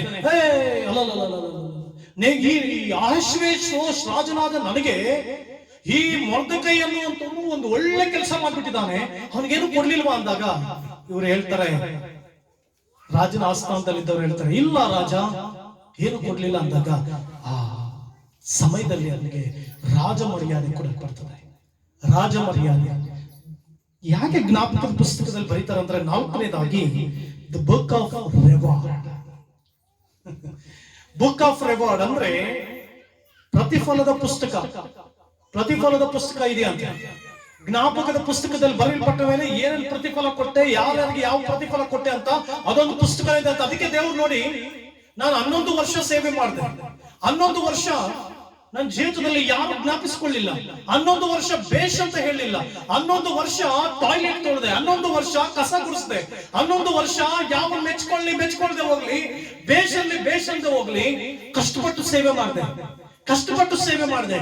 ಜನರು ಸೋಮಾರಿ ಅಂದ್ರು, ನೋ ಪ್ರಾಬ್ಲಮ್ ಅಂದೆ. ಯಾವ ವ್ಯಕ್ತಿಗಳು ನನ್ನ ಬಗ್ಗೆ ಏನ್ ಹೇಳಿದ್ರು ಡೋಂಟ್ ಕೇರ್ ಮಾಡಲಿಲ್ಲ. ನಾನು ಮಾಡಬೇಕಾದ ಕೆಲಸ ಮಾಡ್ತಾ ಇದ್ದೆ. ನಾನು ಅನ್ಕೊಂಡೆ ಅಷ್ಟೇ ದೇವ್ರೆ, ಅಷ್ಟೇ ಮುಗೀತು, ಯಾರು ನೆನೆಸ್ಕೊಳ್ಳಿಲ್ಲ. ಬಟ್ ದೇವ್ರು ಯಾಕೆ ಪ್ರತಿಫಲ ಕೊಡ್ತಾನೆ, ಯಾಕೆ ದೇವ್ರು ಆಶೀರ್ವದಿಸ್ತಾನೆ ಅಂದ್ರೆ, ದೇವರ ಪ್ರತಿಫಲದ ಬುಕ್ ಇದೆಯಂತೆ, ದ ಬುಕ್ ಆಫ್ ರಿವಾರ್ಡ್. ನೀನ್ ಯಾಕಾದ್ರೂ ಒಳ್ಳೇದ್ ಮಾಡ್ದ, ಸಭೆಗೆ ಒಳ್ಳೇದ್ ಮಾಡ್ದ. ಕೆಲವು ನೋಡಿ, ನನಗೆ ಒಂದು ಬಹಳ ಆಶ್ಚರ್ಯ, ಕೆಲವು ಸಾರಿ ನಗ್ತೀನಿ, ಕೆಲವು ಸಾರಿ ತಮಾಷೆ ಅಂತೀನಿ, ಅವ್ರನ್ನ ಹುಚ್ಚರು ಅಂತೀನಿ, ಹುಚ್ಚು ಸಂತೆಯಲ್ಲಿರೋರು ಅಂತೀನಿ. ಯಾಕಂದ್ರೆ ಎಷ್ಟೋ ಜನ, ಜಸ್ಟ್ ಉದಾಹರಣೆ ಹೇಳ್ತೀನಿ, ದಶಮಾಂಶ ಕೊಟ್ಟಿಲ್ಲ ಅಂದ್ರೆ ಏನು, ಕಾಣಿಕೆ ಕೊಟ್ಟಿಲ್ಲ ಅಂದ್ರೆ ಏನು, ಕೊಟ್ರೆ ಯಾರು ಭಾಷಣನೇ ತಿಂತಾನೆ, ಅವ್ರ ಮಕ್ಕಳು ತಾನೇ ಒಳ್ಳೆ ಡ್ರೆಸ್ ಹಾಕ್ತಾರೆ, ಅವ್ರ ಮಕ್ಕಳು ತಾನೇ ಚೆನ್ನಾಗಿ ಬದುಕೊಂತಾರೆ, ಅವ್ರು ಚೆನ್ನಾಗಿರ್ತಾರೆ ಅಂತ. ಬಟ್ ನಾನ್ ನನ್ನ ಲೈಫ್ ನಲ್ಲಿ ತಿಳ್ಕೊಂಡಿದ್ದೇನೆ ಗೊತ್ತಾ, ನಾನು ಯಾರಿಗಾದ್ರೂ ನನ್ನ ಕುಟುಂಬ ಬಿಟ್ಟು ಮತ್ತೊಬ್ಬರು ನಾನು ಒಳ್ಳೇದ್ ಮಾಡಿದ್ರೆ, ಜ್ಞಾಪಕದ ಪುಸ್ತಕದಲ್ಲಿ ಬರೆಯಲ್ಪಟ್ಟು ನನ್ನ ರಿವಾರ್ಡ್, ನನಗೆ ಪರಲೋಕದ ದೇವರು ನನಗೆ ರಿವಾರ್ಡ್ ಕೊಡ್ತಾನೆ. ಯಾವ ದೇವರು? ನನಗೆ ಈ ಲೋಕದ ಮನುಷ್ಯ ಕಿರೀಟ ಹಿಡಿದು ಹೋದ್ರು ಪರವಾಗಿಲ್ಲ, ಪರಲೋಕದ ದೇವರು ನನಗೆ ಕಿರೀಟ ಇರ್ತಾನೆ. ಈ ಲೋಕದ ಮನುಷ್ಯನನ್ನ ಶಬಾಷ್ ಅಂತ ಹೋದ್ರು ಪರವಾಗಿಲ್ಲ, ಪರಲೋಕದ ದೇವರು ನೀನು ಒಳ್ಳೇದನ್ನು ಮಾಡಿದೆ ಅಂತ ಪ್ರತಿಫಲ ಕೊಡ್ತಾನೆ. ಪ್ರತಿಫಲ ಕೊಡೋ ದೇವರು ನಮ್ಮ ದೇವರು. ಹಲ್ಲೆಲೂಯಾ. ಈ ಪ್ರಕಟ ದೇವರು ನನಗೆ ಈ ಎಲ್ಲಾ ಪ್ರಕಟಣೆಯನ್ನು ಕೊಟ್ಟಾಗ ನನ್ನ ಜೀವಿತದಲ್ಲಿ ದೃಢ ತೀರ್ಮಾನ ತೆಗೆದುಕೊಳ್ಳೋದಕ್ಕೆ ಸಾಧ್ಯವಾಯಿತು. ನಿಮ್ಗೆ ಪರಲೋಕದಲ್ಲಿ ಪ್ರತಿಫಲ ಬೇಕಾ, ಈ ಲೋಕದಲ್ಲಿ ಪ್ರತಿಫಲ ಬೇಕಾ? ಮತ್ತಾಯನ ಬರೆಸುವಂತೆ 6ನೇ ಅಧ್ಯಾಯ ನೀವು ನೋಡ್ಕೊಂಡು ಬರ್ತಾ ಇದ್ರೆ, ಅಂತರಂಗದಲ್ಲಿ ನೋಡುವಂತ ದೇವರಿಗೆ ಬಹಿರಂಗವಾಗಿ ಪ್ರತಿಫಲ ಕೊಡ್ತಾನೆ. ನನ್ನ ದೇವರು ಪ್ರತಿಫಲ ಕೊಡೋ ದೇವರು. ಹಲ್ಲೆಲೂಯಾ. ನೀನು ಕರ್ತನಿಗಾಗಿ ಏನೇ ಮಾಡಿದ್ರು ಕೂಡ, ಕರ್ತನ ರಾಜ್ಯಕ್ಕಾಗಿ ಏನೇ ಮಾಡಿದ್ರು ಕೂಡ, ಕರ್ತನ ಆ ರಾಜ್ಯದ ಅಭಿವೃದ್ಧಿಗೋಸ್ಕರ ಏನೇ ಮಾಡಿದ್ರು ಕೂಡ ಪ್ರತಿಫಲ ಕೊಡುವಂತ ದೇವರು. ಎಷ್ಟೋ ಜನಕ್ಕೆ ಈ ಪ್ರತಿಫಲದ ಬಗ್ಗೆ ಗೊತ್ತೇ ಇಲ್ಲ. The reward, the book of reward. ನಿಮ್ಗೆ ಪ್ರತಿಫಲ ಬೇಕಾ ದೇವರಿಂದ? ಸೃಷ್ಟಿಕರ್ತನಿಂದ ಪ್ರತಿಫಲ ಬೇಕಾ? ರಾಜಾದಿರಾಜನಿಂದ ಪ್ರತಿಫಲ ಬೇಕಾ? ಸೃಷ್ಟಿಕರ್ತನಿಂದ ಪ್ರತಿಫಲ ಬೇಕಾ? ಜೀವ ಸ್ವರೂಪನಿಂದ ಪ್ರತಿಫಲ ಬೇಕಾ? ನೀನ್ ಜೀವಿತದಲ್ಲಿ ದೇವರ ಜ್ಞಾಪಕ ಇಟ್ಕೊಂಡು ಪ್ರತಿಫಲ ಕೊಡುವ ಹಾಗೆ ಆಗ್ಬೇಕು. ಆಮೇಲೆ ದೇವರ ಜ್ಞಾಪಕ ಇಟ್ಕೊಂಡು ಪ್ರತಿಫಲ ಕೊಡುವಂತ ಸ್ಥಿತಿ ಬರಬೇಕು. Hallelujah, hallelujah. ಇಷ್ಟ ಜನರಿಗೆ ನಮ್ಮ ಪ್ರತಿಫಲ ಇದೆ ಅಂತ ಗೊತ್ತೇ ಇಲ್ಲ. ನಿಂಗೆ ದೇವ್ರ ಪ್ರತಿಫಲ ಕೊಡೋ ದೇವರು, ನಿನಗೂ ನಿನ್ನ ಮಕ್ಕಳಿಗೂ ಪ್ರತಿಫಲ ಕೊಡುವಂತ ದೇವರು, ನಿನಗೂ ನಿನ್ನ ಜೀವಿತಕ್ಕೂ ಪ್ರತಿಫಲ ಕೊಡೋ ದೇವರು. ನೀನೇನು ಮಾಡ್ಲೇ ಇಲ್ಲ, ಜ್ಞಾಪಕದ ಪುಸ್ತಕದಲ್ಲಿ ನಿನ್ನ ಹೆಸರೇ ಬರೆಯಲ್ಪಟ್ಟಿಲ್ಲ ಅಂತಂದ್ರೆ ನಿನಗಿನ್ನು ರಿವಾರ್ಡ್ ಹೆಂಗ್ ಸಿಗುತ್ತೆ? ನಿನ್ ಪ್ರತಿಫಲ ಹೆಂಗ್ ಸಿಗುತ್ತೆ? ಪ್ರತಿಫಲ ಸಿಗ್ಲಿಲ್ಲ ಅಂದ್ರೆ ನೀನು ಸಾಮಾನ್ಯ. ಎಲ್ಲರೂ ಇಲ್ಲೇ ಇದ್ದೀರಲ್ಲ? ಎಲ್ಲಾದ್ರೂ ಹೋಗಿದ್ದೀರಾ? ಎಲ್ಲ ಸ್ವಲ್ಪ ಪಕ್ಕದಲ್ಲಿ ಸ್ವಲ್ಪ ಎಚ್ಚರಿಸಿ. ಹಲೋ, ಎಲ್ಲಾದ್ರೂ ಹೋಗಿದ್ದೀರಾ? ಕೇಳ್ರಿ ಪಕ್ಕದಲ್ಲಿ ಇರೋಲ್ಲ. ಹಲೋ, ಎಲ್ಲಾದ್ರೂ ಹೋಗಿದ್ದೀರಾ? ಸಾಮಾನ್ಯ ನೀವೆಲ್ಲರೂ ಇದ್ದೀರಾ ಅಂತ ಇಟ್ಕೊಳ್ಳಿ. ನೀವು ಆಚೆ ಇರುವಂತವರೆಲ್ಲ ಒಂದು ಗುಂಪು, ಈ ಕಡೆ ಇರೋ ಒಂದು ಗುಂಪು. ಈ ಕಡೆ ಇರುವಂತವ್ರಿಗೆ ಎಲ್ರಿಗೂ ನಾನು ಗಿಫ್ಟ್ ಎಲ್ಲ ಕೊಟ್ಬಿಟ್ಟು, ತುಂಬಾ super, very good, very good, ನೀನ್ ಬಿರಿಯಾನಿ ತಿನ್ನು, ನೀನ್ ಕಬಾಬ್ ತಿನ್ನು, ನೀನ್ ಬೇಕಾದ್ರೆ ತಿನ್ನು ಅಂದ್ಬಿಟ್ಟು, ಆ ಕಡೆ ಇರುವಂತವ್ರಿಗೆಲ್ಲ ನಾನು ಸಪ್ಪಗೆ ಏನು ಮಾತಾಡಿಸ್ದೆ, ಹಲೋ ಬಾಯ್ ಬಾಯ್ ಅಂದ್ರೆ ಹೆಂಗಿರುತ್ತೆ ರೂಪಮ್ಮ? ಇದು ಮನೇನೆ ಉಲ್ಟಾ ಮಾಡ್ಬಿಟ್ಟಿರ್ತೀವಿ. ಪರಲೋಕ ರಾಜ್ಯಕ್ಕೆ ಹೋದಾಗ ಎಲ್ಲ ಒಂದು ಅರ್ಧ ಜನಕ್ಕೆ ದೇವರು ಮಂಜುಳಾ ಬಾ ನನಗೋಸ್ಕರ ನನ್ನ ರಾಜ್ಯಕ್ಕೋಸ್ಕರ ದುಡ್ದೆ ನೀಗೆ ಅಂತ ಎಲ್ಲ ಪ್ರತಿಫಲ ಕೊಡ್ತಾ ಇದ್ರೆ, ನಿನ್ಗೆ ಏನು ಸಿಕ್ಕಿಲ್ಲ ಅಂತಂದ್ರೆ ಹೆಂಗಿರ್ತದೆ ಹೇಳಿ? ಮುಖ ಹೆಂಗಿರುತ್ತೆ ಹೇಳಿ? ಸಪ್ಪಗಲ್ಲ, ಕಣ್ಣೀರು ಧಾರಾಕಾರವಾದ್ದು. ಇನ್ನು ನಮ್ಮನೇಲಿ ಕೆಲವು ಹೆಣ್ಮಕ್ಳಿದ್ದಾರೆ, ಬಿಟ್ರೆ ಅಂತ ಹೋಗ್ತಾ ಇರ್ತಾರೆ. ಒಂದು ಬಕೆಟ್ ಎಷ್ಟು ಕಣ್ಣೀರು ಸುರಿಸ್ತಾರೆ ಜನ. ಹಲ್ಲೆಲೂಯಾ. ಪರಲೋಕದಲ್ಲಿ ಕಣ್ಣೀರು ಸುರಿಸಬಾರ್ದು. ಪರಲೋಕ ರಾಜ್ಯದಲ್ಲಿ ನೀನು ಸಪ್ಪಗಿರಬಾರ್ದು. ಪರಲೋಕ ರಾಜ್ಯದಲ್ಲಿ ಬೆಪ್ಪನಾಗಿ ಕುತ್ಕೊಳ್ಬಾರ್ದು. ಪರಲೋಕ ರಾಜ್ಯದಲ್ಲಿ ನೀನು ಒಂದೊಂದು ಗಿಫ್ಟ್ ನೀಸ್ಕೊಳ್ತಾ ಇರ್ಬೇಕು. ಪ್ರತಿಯೊಂದೊಂದು ಪ್ರತಿಫಲ ನಿನಗೆ ಸಿಗಬೇಕು. ಹಾಗಾದ್ರೆ ಏನ್ ಮಾಡ್ಬೇಕು? ಕರ್ತನಿಗಾಗಿ? ಹಾಗಾದ್ರೆ ಸುವಾರ್ತೆ ಸಾರು. ಹಾಗಾದ್ರೆ ಕರ್ತನ ರಾಜ್ಯಕ್ಕಾಗಿ ಆತ್ಮಗಳ ಗೆಲ್ಲು. ಹಾಗಾದ್ರೆ ಸುವಾರ್ತೆಯನ್ನು ಸಾರು. ಹಾಗಾದ್ರೆ ಜನರಿಗೆ ಯೇಸುವಿನ ಬಗ್ಗೆ ಸಾರು. ಹಾಗಾದ್ರೆ ಯೇಸುವಿಗಾಗಿ ದುಡಿ. ಹಾಗಾದ್ರೆ ಯೇಸುವಿನ ರಾಜ್ಯಕ್ಕಾಗಿ ದುಡಿ. ಹಾಗಾದ್ರೆ ನಿಮ್ಮ ತಲಾಂತು, ಜ್ಞಾನ, ವಿವೇಕ ಸಮಸ್ತವನ್ನ ಕಮಾನ್ ರೈಸ್. ನಿನಗೆ ದೇವರು ಏನೇನು ಕೊಟ್ಟಿದ್ದಾರೋ use it for God's kingdom. ಚಿಕ್ಕವರಿಂದ ಹಿಡಿದು ದೊಡ್ಡವರವರೆಗೂ ದೇವರು ನಿಮ್ಗೆ ಕೊಟ್ಟಿರುವಂತ ಪ್ರತಿಯೊಂದನ್ನು ದೇವರು ಕಲಿಸು, ದೇವರು ಕರಿತಾ ಇರ್ಬೇಕು. ಹಲ್ಲೆಲೂಯಾ. ಸಾಮಾನ್ಯ ಮನೆಯಲ್ಲಿ ಒಬ್ಬರೇ ಹೆಸರು ಕರೀತಾರೆ, ಇನ್ನೊಬ್ಳು ಯೋಚನೆ ಮಾಡ್ತಾಳೆ ಅವ್ರಂದ್ರೆ ನಿಮ್ಗೆ ಜಾಸ್ತಿ ಇಷ್ಟ, ಅದಕ್ಕೆ ಅವಳ ಹೆಸರೇ ಜಾಸ್ತಿ ಉಪಯೋಗಿಸ್ತೇವೆ. ರಮ್ಯ ಹೆಸರೇ ಜಾಸ್ತಿ ಕರೀತಾ ಇಲ್ಲ, ಜೀವಿತ ಇದ್ದೊಳ್ತಾಳೆ. ರಮ್ಯ ನಮ್ಮ ಹೆಸರೇ ಕಲಿತಾ ಇದ್ದ, ನಾ ಬೇರೆ ಕಡ. ಹಲ್ಲೆಲೂಯಾ. ಹೆಸರೇ ಕರೀತಾ ಇಲ್ಲಿ. ಭಾವನೆ ಹೇಳ್ತಾಳೆ ನಾನ್ ದೊಡ್ಡವಳಲ್ಲ, ಏನ್ ಹೆಸರು ಕರೀತಾ ಇದೀಯ, ಏನ್ ಸಮಾಚಾರ, ಏನ್ ಸಮಾಚಾರ? ಸೊ ದೇವರು ಕೂಡ ಪರಲೋಕ ರಾಜ್ಯದಲ್ಲಿ ಅನೇಕ ಜನರನ್ನ ಕರಿತಿರುವಾಗ, ಅದ್ಭುತ ರಿವಾರ್ಡ್ಗಳನ್ನ ಕೊಡುವುದಕ್ಕೆ, ಪ್ರತಿಫಲ ಕೊಡೋದಕ್ಕೆ ಕರಿತಿರುವಾಗ ನೀನ್ ದಪ್ಪನ ಕೂತ್ಕೊಳ್ಬಾರ್ದು. ನನಗಿಷ್ಟ ಇಲ್ಲ. ಈ ಸಭೆಗೆ ಬರುವಂತ ಪ್ರತಿಯೊಬ್ಬೊಬ್ಬರು ಪರಲೋಕ ರಾಜ್ಯಕ್ಕೆ ಹೋದಾಗ ದೇವರಿಂದ ಆಶೀರ್ವಾದ ಪಡಿತಲೇ ಇರ್ಬೇಕು. ಮಂಜಮ್ಮ ಬಾ, ಆಶೀರ್ವಾದ ಪಡ್ಕೊ. ಮಗಳೇ, ನಿಮ್ ಲೋಕದಲ್ಲಿ ಕಷ್ಟಪಟ್ಟೆ, ಸುವಾರ್ತೆ ಸಾಧೆ, ಆತ್ಮಗಳಿಗೆ ಗೆದ್ದೆ, ಅನೇಕ ಆತ್ಮಗಳಿಗೆ ಗೆದ್ದಿದೆ. ಕಮಾನ್, ದೇವರು ಹೇಳ್ಬೇಕು. Book of remembrance and book of reward. ಪ್ರತಿಫಲ ಕೊಡುವಂತ ದೇವರು. ನನ್ನ ದೇವ್ರ ಬಗ್ಗೆ ಯಾಕೆ ಗೊತ್ತಾ? ನೀನ್ ಯಾರಿಗಾದ್ರೂ ಏನಾದ್ರು ಒಳ್ಳೇದು ಮಾಡಿದ್ರೆ ದೇವ್ರ ಪುಸ್ತಕದಲ್ಲಿ ಬರ್ದಿರ್ತಾರಂತೆ, ಪ್ರತಿಫಲ ಕೊಡ್ತಾರಂತೆ. Hallelujah, hallelujah, hallelujah. ದೇವ್ರ ಪ್ರತಿಫಲ ಕೊಡ್ತಾರೆ. ನನಗಿನ್ನೂ ನೆನಪಿದೆ, ನಾನು ಆಗ್ತಾನೆ ಸೇವೆಗೆ ಹೋದಂತ ಕಾಲ, ಪಾಸ್ಟರ್ ಬಂದ್ರು, ಅವ್ರಿಗೆ ಶೇವಿಂಗ್ ಮಾಡ್ಕೊಳಕ್ ಬ್ಲೇಡ್ ಇಲ್ಲ. ಇಮಿಡಿಯೇಟ್ ಆಗಿ ನಾನು ಬ್ಲೇಡ್ ಕೊಟ್ಟೆ. ಬಟ್ ಇವತ್ತು ನಾನು ಅಂತ ಬ್ಲೇಡ್ ಗಳನ್ನ, ಅನೇಕ ಬ್ಲೇಡ್ ಗಳನ್ನ ಕೊಂಡ್ಕೊಳ್ಬಹುದು. God is the God of reward giving. ದೇವರು, ನನ್ನ ದೇವರು ಪ್ರತಿಫಲ ಕೊಡುವಂತವನು. ಹಾಗಾಗಿ ನಿನ್ನ ಸಭೆಗೋಸ್ಕರ ಏನ್ ಮಾಡ್ತಾ ಇದೆಯೋ, ಸೇವೆಗೋಸ್ಕರ ಏನ್ ಮಾಡ್ತಾ ಇದೆಯೋ, ನಿನ್ನ ಜೀವಿತದಲ್ಲಿ ನೀನು ಕರ್ತನಿಗಾಗಿ ದುಡಿಯುವಾಗ, ಕರ್ತನಿಗಾಗಿ ಕೊಡುವಾಗ, ಕರ್ತನ ರಾಜ್ಯ ಕಟ್ಟುವಾಗ, ಪರಲೋಕದಲ್ಲಿ ಬರೆಯಲ್ಪಡ್ತದಂತ ಸುಳ್ಳು ಕಟ್ಟುಕತೆ ಹೇಳ್ತಾ ಇಲ್ಲ ನಾನು. ನೀವೇನು ಕೊಟ್ಬಿಡ್ಬೇಕಂತ ಕಟ್ಟುಕತೆ ಹೇಳ್ತಾ ಇಲ್ಲ. It's a true, it's a true. ಪ್ರತಿಫಲ ಕೊಡುವ ದೇವರು. ಕೊನೆಯದಾಗಿ ನೀನು ಇಷ್ಟೆಲ್ಲ ಮಾಡುವಾಗ ಕೊನೆಯ ಪುಸ್ತಕ ಯಾವ್ದು ಗೊತ್ತಾ? The book of tears. ಕಣ್ಣೀರಿನ ಪುಸ್ತಕ. ಎಷ್ಟು ಜನ ಜಾಸ್ತಿ ಕಣ್ಣೀರು ಗೊಡೋ ಅಂತ ಅರ್ಥ. ಕಣ್ಣೀರಿನ ಪುಸ್ತಕ ಅಂದ್ರೆ ಅಪ್ಪ ಅಮ್ಮ ಬೈದಾಗ ಗೊಡೋ ಅಂತ ಹೇಳುವ ಪುಸ್ತಕ ಅಲ್ಲ. ಕೆಲವು ಸಾರಿ ಆಮೇಲೆ ಅದಕ್ಕೂ ಕೈ ಎತ್ತಿರ್ಬೇಡ. ಈಗ ಅಪ್ಪ ಅಮ್ಮ ಏನೋ ಬೈದಿರ್ತಾರೆ, ಹೇಯ್ ಅವಿದೆ ಹೇಳಾಗ್ಬೇಡ, ಹೇಯ್ ಕಸ ಗುಡ್ಸ್ ಕರೆಕ್ಟ್ ಆಗಿ, ಹೇಯ್ ಚೆನ್ನಾಗಿರು, ಹೇಯ್ ಹಿಂಗೆ. ಅವಾಗ ಸಾಮಾನ್ಯ ಮಕ್ಕಳಿಗೆ ಏನಾಗ್ತದೆ ಹೇಳಿ, ಸುಯ್ ಅಂತ ಬರ್ತಾ ಇರ್ತ, ನಲ್ಲಿ ಕಣ್ಣೀರ್ ಬಂದಂಗೆ. ಆ ಕಣ್ಣೀರ್ ಬಗ್ಗೆ ಎಲ್ಲ ಬರೆಯಲ್ಪಡ್ತಾರೆ. The book of tears, the book of tears is very important. ಕಣ್ಣೀರಿನ ಪುಸ್ತಕ. ಅವಮಾನ ಆದಾಗ, ಸೇವೆಯಲ್ಲಿ ಅವಮಾನಗಳಾದಾಗ, ಕ್ರಿಸ್ತನ ನಿಮಿತ್ತವಾಗಿ ನೀನು ಶಿಕ್ಷೆ ಅನುಭವಿಸುವಾಗ, ಕ್ರಿಸ್ತನ ನಿಮಿತ್ತವಾಗಿ ದುಃಖ ಅನುಭವಿಸುವಾಗ, ಯೇಸುವಿನ ನಿಮಿತ್ತವಾಗಿ ನೀನು ಶ್ರಮೆಗಳನ್ನು ಅನುಭವಿಸುವಾಗ ಕಣ್ಣೀರು ಬರುತ್ತಲ್ಲ, that tears is very important. ಇದು ಏನಂತ ನೋಡುವಾಗ, ಆಗಿನ ಕಾಲದಲ್ಲಿ, ಯೇಸು ಸ್ವಾಮಿ ಕಾಲದಲ್ಲಿ ಏನ್ ಮಾಡ್ತಾ ಇದ್ದಾರೆ ಅಂದ್ರೆ, ಯಾರಾದ್ರೂ ಸುತ್ತೋಗಿರ್ತಾರೆ ಜನ ನೋಡಿ ಅಳ್ತಾ ಇರ್ತಾರೆ. ಅಯ್ಯೋ ನನ್ ಬಟ್ಟೆ ಹೋಯ್ತು, ಅಯ್ಯೋ ನನ್ ಬಟ್ಟೆ ಕೊಟ್ಟಿದ್ದೆ ಅಂತ ಅಳ್ತಾ ಅಳ್ತಾ ಅಳ್ತಾ ಕಣ್ಣೀರ್ ಸುರಿಸ್ತಾ ಇರ್ತಾರಲ್ಲ. ಅವಾಗ ಆಗಿನ ಕಾಲದಲ್ಲಿ ಒಂದು ಬಾಟ್ಲ್, ಚಿಕ್ಕ ಬಾಟ್ಲ್ ತೆಗೆದುಕೊಂಡು ಆ ಕಣ್ಣೀರ್ನ ಏನ್ ಮಾಡ್ತಾರೆ, ಶೇಖರಣೆ ಮಾಡ್ತಾ ಇದ್ದಾರೆ. ಅಲ್ಲಿ ಬಂದು ಪುರುಷರು ಸ್ತ್ರೀಯರು ಯಾರು ಅಳ್ತಾ ಇರ್ತಾರೋ ಆ ಅಳ್ತಾ ಇರುವಂತವರ ಕಣ್ಣೀರನ್ನ ಏನ್ ಮಾಡ್ತಾ ಇದ್ದಾರೆ ಅಂತ ಶೇಖರಣೆ ಮಾಡ್ತಾ ಇದ್ದಾರೆ. ಯೇಸು ಸ್ವಾಮಿ ಕಾಲದಲ್ಲಿ ಈಗ ಯಾರು ತೀರ್ಕೊಂಡಿರೋ ಕಾಲದಲ್ಲಿ, ಆ ಸಮಯದಲ್ಲಿ ಸ್ತ್ರೀಯರು ಪುರುಷರು ಅಳ್ತಾ ಇರ್ತಾರೆ. ಅವಾಗ ಆ ಕಣ್ಣೀರನ್ನ ಹಿಂಗೆ ಶೇಖರಣೆ ಮಾಡಿರ್ತಾರೆ. ಶೇಖರಣೆ ಮಾಡಿ ಒಂದು ಪ್ಲೇಸ್ ಅಲ್ಲಿ ಇರ್ತಾರೆ ಅಂತ ಜ್ಞಾಪಿಸ್ಕೊಳ್ತಾ ಇರ್ತಾರೆ. ಈಗಿನ ಕಾಲದಲ್ಲೆಲ್ಲ ಡೂಪ್ಲಿಕೇಟ್ ಬಿಡಿ.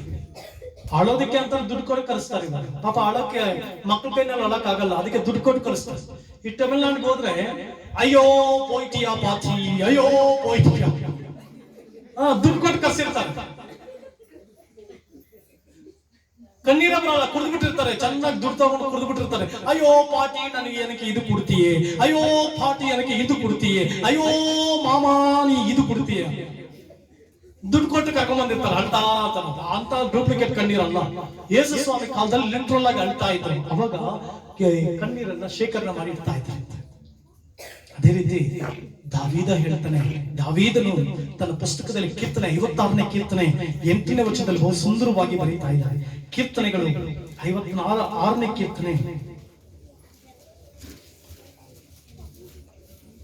8ನೇ ವಚನದಲ್ಲಿ ಇರ್ತಿ ಬಂದಿದೆ, ನಾನು ದೇಶಭ್ರಷ್ಟನಾಗಿ ಅಲೆದಾಡುವುದನ್ನು ನೀನೇ ಬಲ್ಲೆ, ನನ್ನ ಕಣ್ಣೀರು ನಿನ್ನ ಬುದ್ದಲಿಯಲ್ಲಿ ತುಂಬಿದೆ, ಅದರ ವಿಷಯ ನಿನ್ನ ಪುಸ್ತಕದಲ್ಲಿ ಬರೆದಿದೆ. ಅದರ ವಿಷಯ ಪುಸ್ತಕದಲ್ಲಿ ಬರೆದಿದೆ ಅಂತ. ನಾನು ಕೂಡ ಸೇವಾ ಜೀವಿತದಲ್ಲಿ ಕ್ರಿಸ್ತನಾಗಿ ಕಲಿಸ್ಕೊಂಡಾಗ ಭಯಂಕರವಾದ ಕಣ್ಣೀರು, ವೇದನೆಗಳು ಬರುವಾಗ ಅನೇಕ ಬಾತ್ರೂಮ್ಗಳಲ್ಲಿ ಹೋಗಿ ಬಾಗ್ಲ ಹಾಕೊಂಡು ಕಣ್ಣೀರು ಸುರಿಸ್ತೆ. ಆವತ್ತು ಯಾರೂ ನೋಡ್ಲಿಲ್ಲ. ಆ ಜ್ಞಾಪಕದ ಪುಸ್ತಕದಲ್ಲಿ ನನ್ನ ಕಣ್ಣೀರನ್ನ ಬರೆದಿಟ್ಟಿದ್ರಲ್ಲ, ನನ್ನ ಕಣ್ಣೀರನ್ನ ಪುಸ್ತಕದಲ್ಲಿ ಬರೆದಿಟ್ಟಿದ್ರಲ್ಲ, ಆ ಜೀವ ಸ್ವರೂಪನು, ಆ ಸೃಷ್ಟಿಕರ್ತ, ಆ ದೇವಾದಿ ದೇವನು ನನಗೆ ಪ್ರತಿಫಲ ಕೊಟ್ಟ. ನನ್ ಪ್ರತಿಫಲ ಕೊಡ್ತಾನೆ ಇದ್ದಾನೆ. ಇವತ್ತು ಅಷ್ಟೇ ನನ್ನ ಜೀವಿತದಲ್ಲಿ ಕಣ್ಣೀರು ಬಂದಾಗ ಯಾರ ಮುಂದೆ ತೋರಿಸ್ಕೊಳ್ಳಲ್ಲ, ಸೃಷ್ಟಿಕರ್ತನ ಮುಂದೆ ಕಣ್ಣೀರು ಇಡ್ತಾನೆ, ಸೃಷ್ಟಿಕರ್ತನ ಮುಂದೆ ಅಳ್ತಾನೆ. ಆ ಸೃಷ್ಟಿಕರ್ತ ನನ್ನ ಕಣ್ಣೀರಿಗೆ ಪ್ರತಿಫಲ ಕೊಡ್ತಾನೆ. ನಿನ್ ಕಣ್ಣೀರು ಯಾವುದ್ರ ವಿಷಯದಲ್ಲಿದೆ, ಯಾವುದ್ರ ವಿಷಯದಲ್ಲಿ ಕಣ್ಣೀರು, ದೇವರ ಕಣ್ಣೀರಿನ ವಿಷಯದಲ್ಲಿ ದೇವರು ಅದ್ಭುತ ಮಾಡ್ತಾನೆ.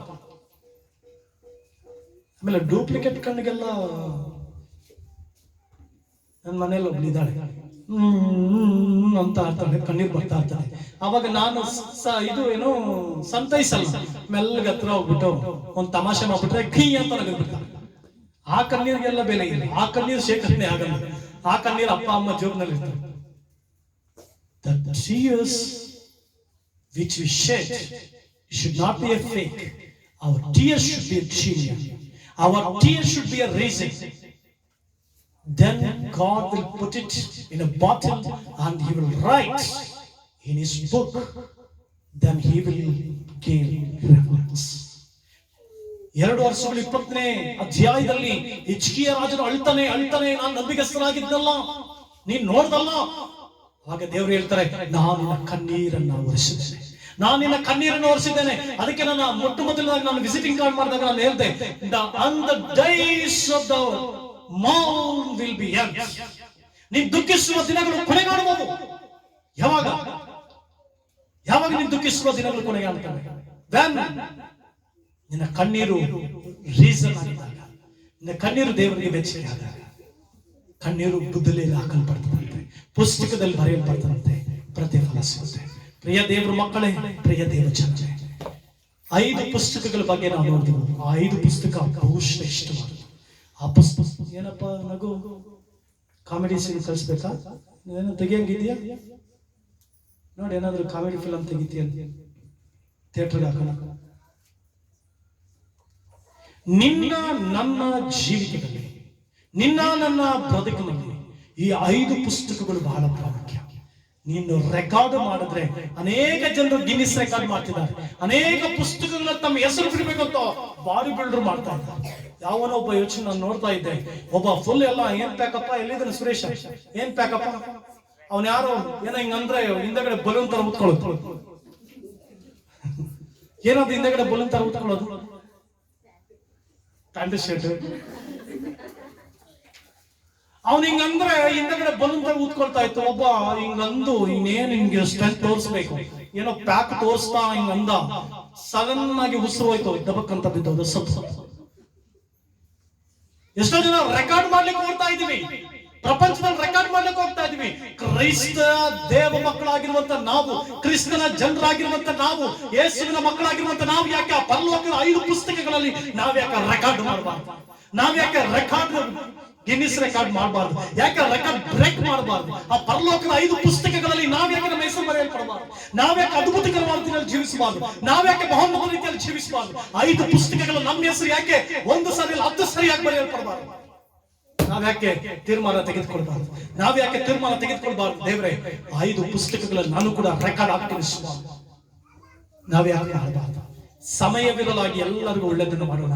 ಸಮಯವಿರಲಾಗಿ ಕರ್ತನಿಗಾಗಿ ದುಡಿಯುವ, ಸಮಯವಿರಲಾಗಿ ಕರ್ತನ ರಾಜ್ಯ ಕಟ್ಟುವ, ಸಮಯವಿರಲಾಗಿ ಎಲ್ಲರಿಗೂ ಒಳ್ಳೆಯದನ್ನು ಮಾಡೋಣ. ಹಾಲೆಲೂಯಾ. ಈ 5 ಪುಸ್ತಕಗಳಲ್ಲಿ ಹೆಸರು ಬರೆಯಲ್ಪಡಬೇಕು. ಪ್ರಿಯ ದೇವರ ಮಕ್ಕಳೇ, ಅದಕ್ಕಾಗಿ ಸಿದ್ಧವಾಗು, ರೀಡೆಡಿಕೇಟ್ ಮಾಡಿ ಕ್ರಿಸ್ತನಿಗೆ ಒಪ್ಪಿಸು. ಕರ್ತ ನಿಮ್ಮನ್ನು ಆಶೀರ್ವದಿಸಲಿ. ನಾವೆಲ್ಲರೂ ನಿಂತ್ಕೊಳ್ಳೋಣ ಪ್ರಿಯ. ನಾವೇ ಸಂದರ್ಭದಲ್ಲಿ ನಿಂತುಕೊಂಡು ಕರ್ತನ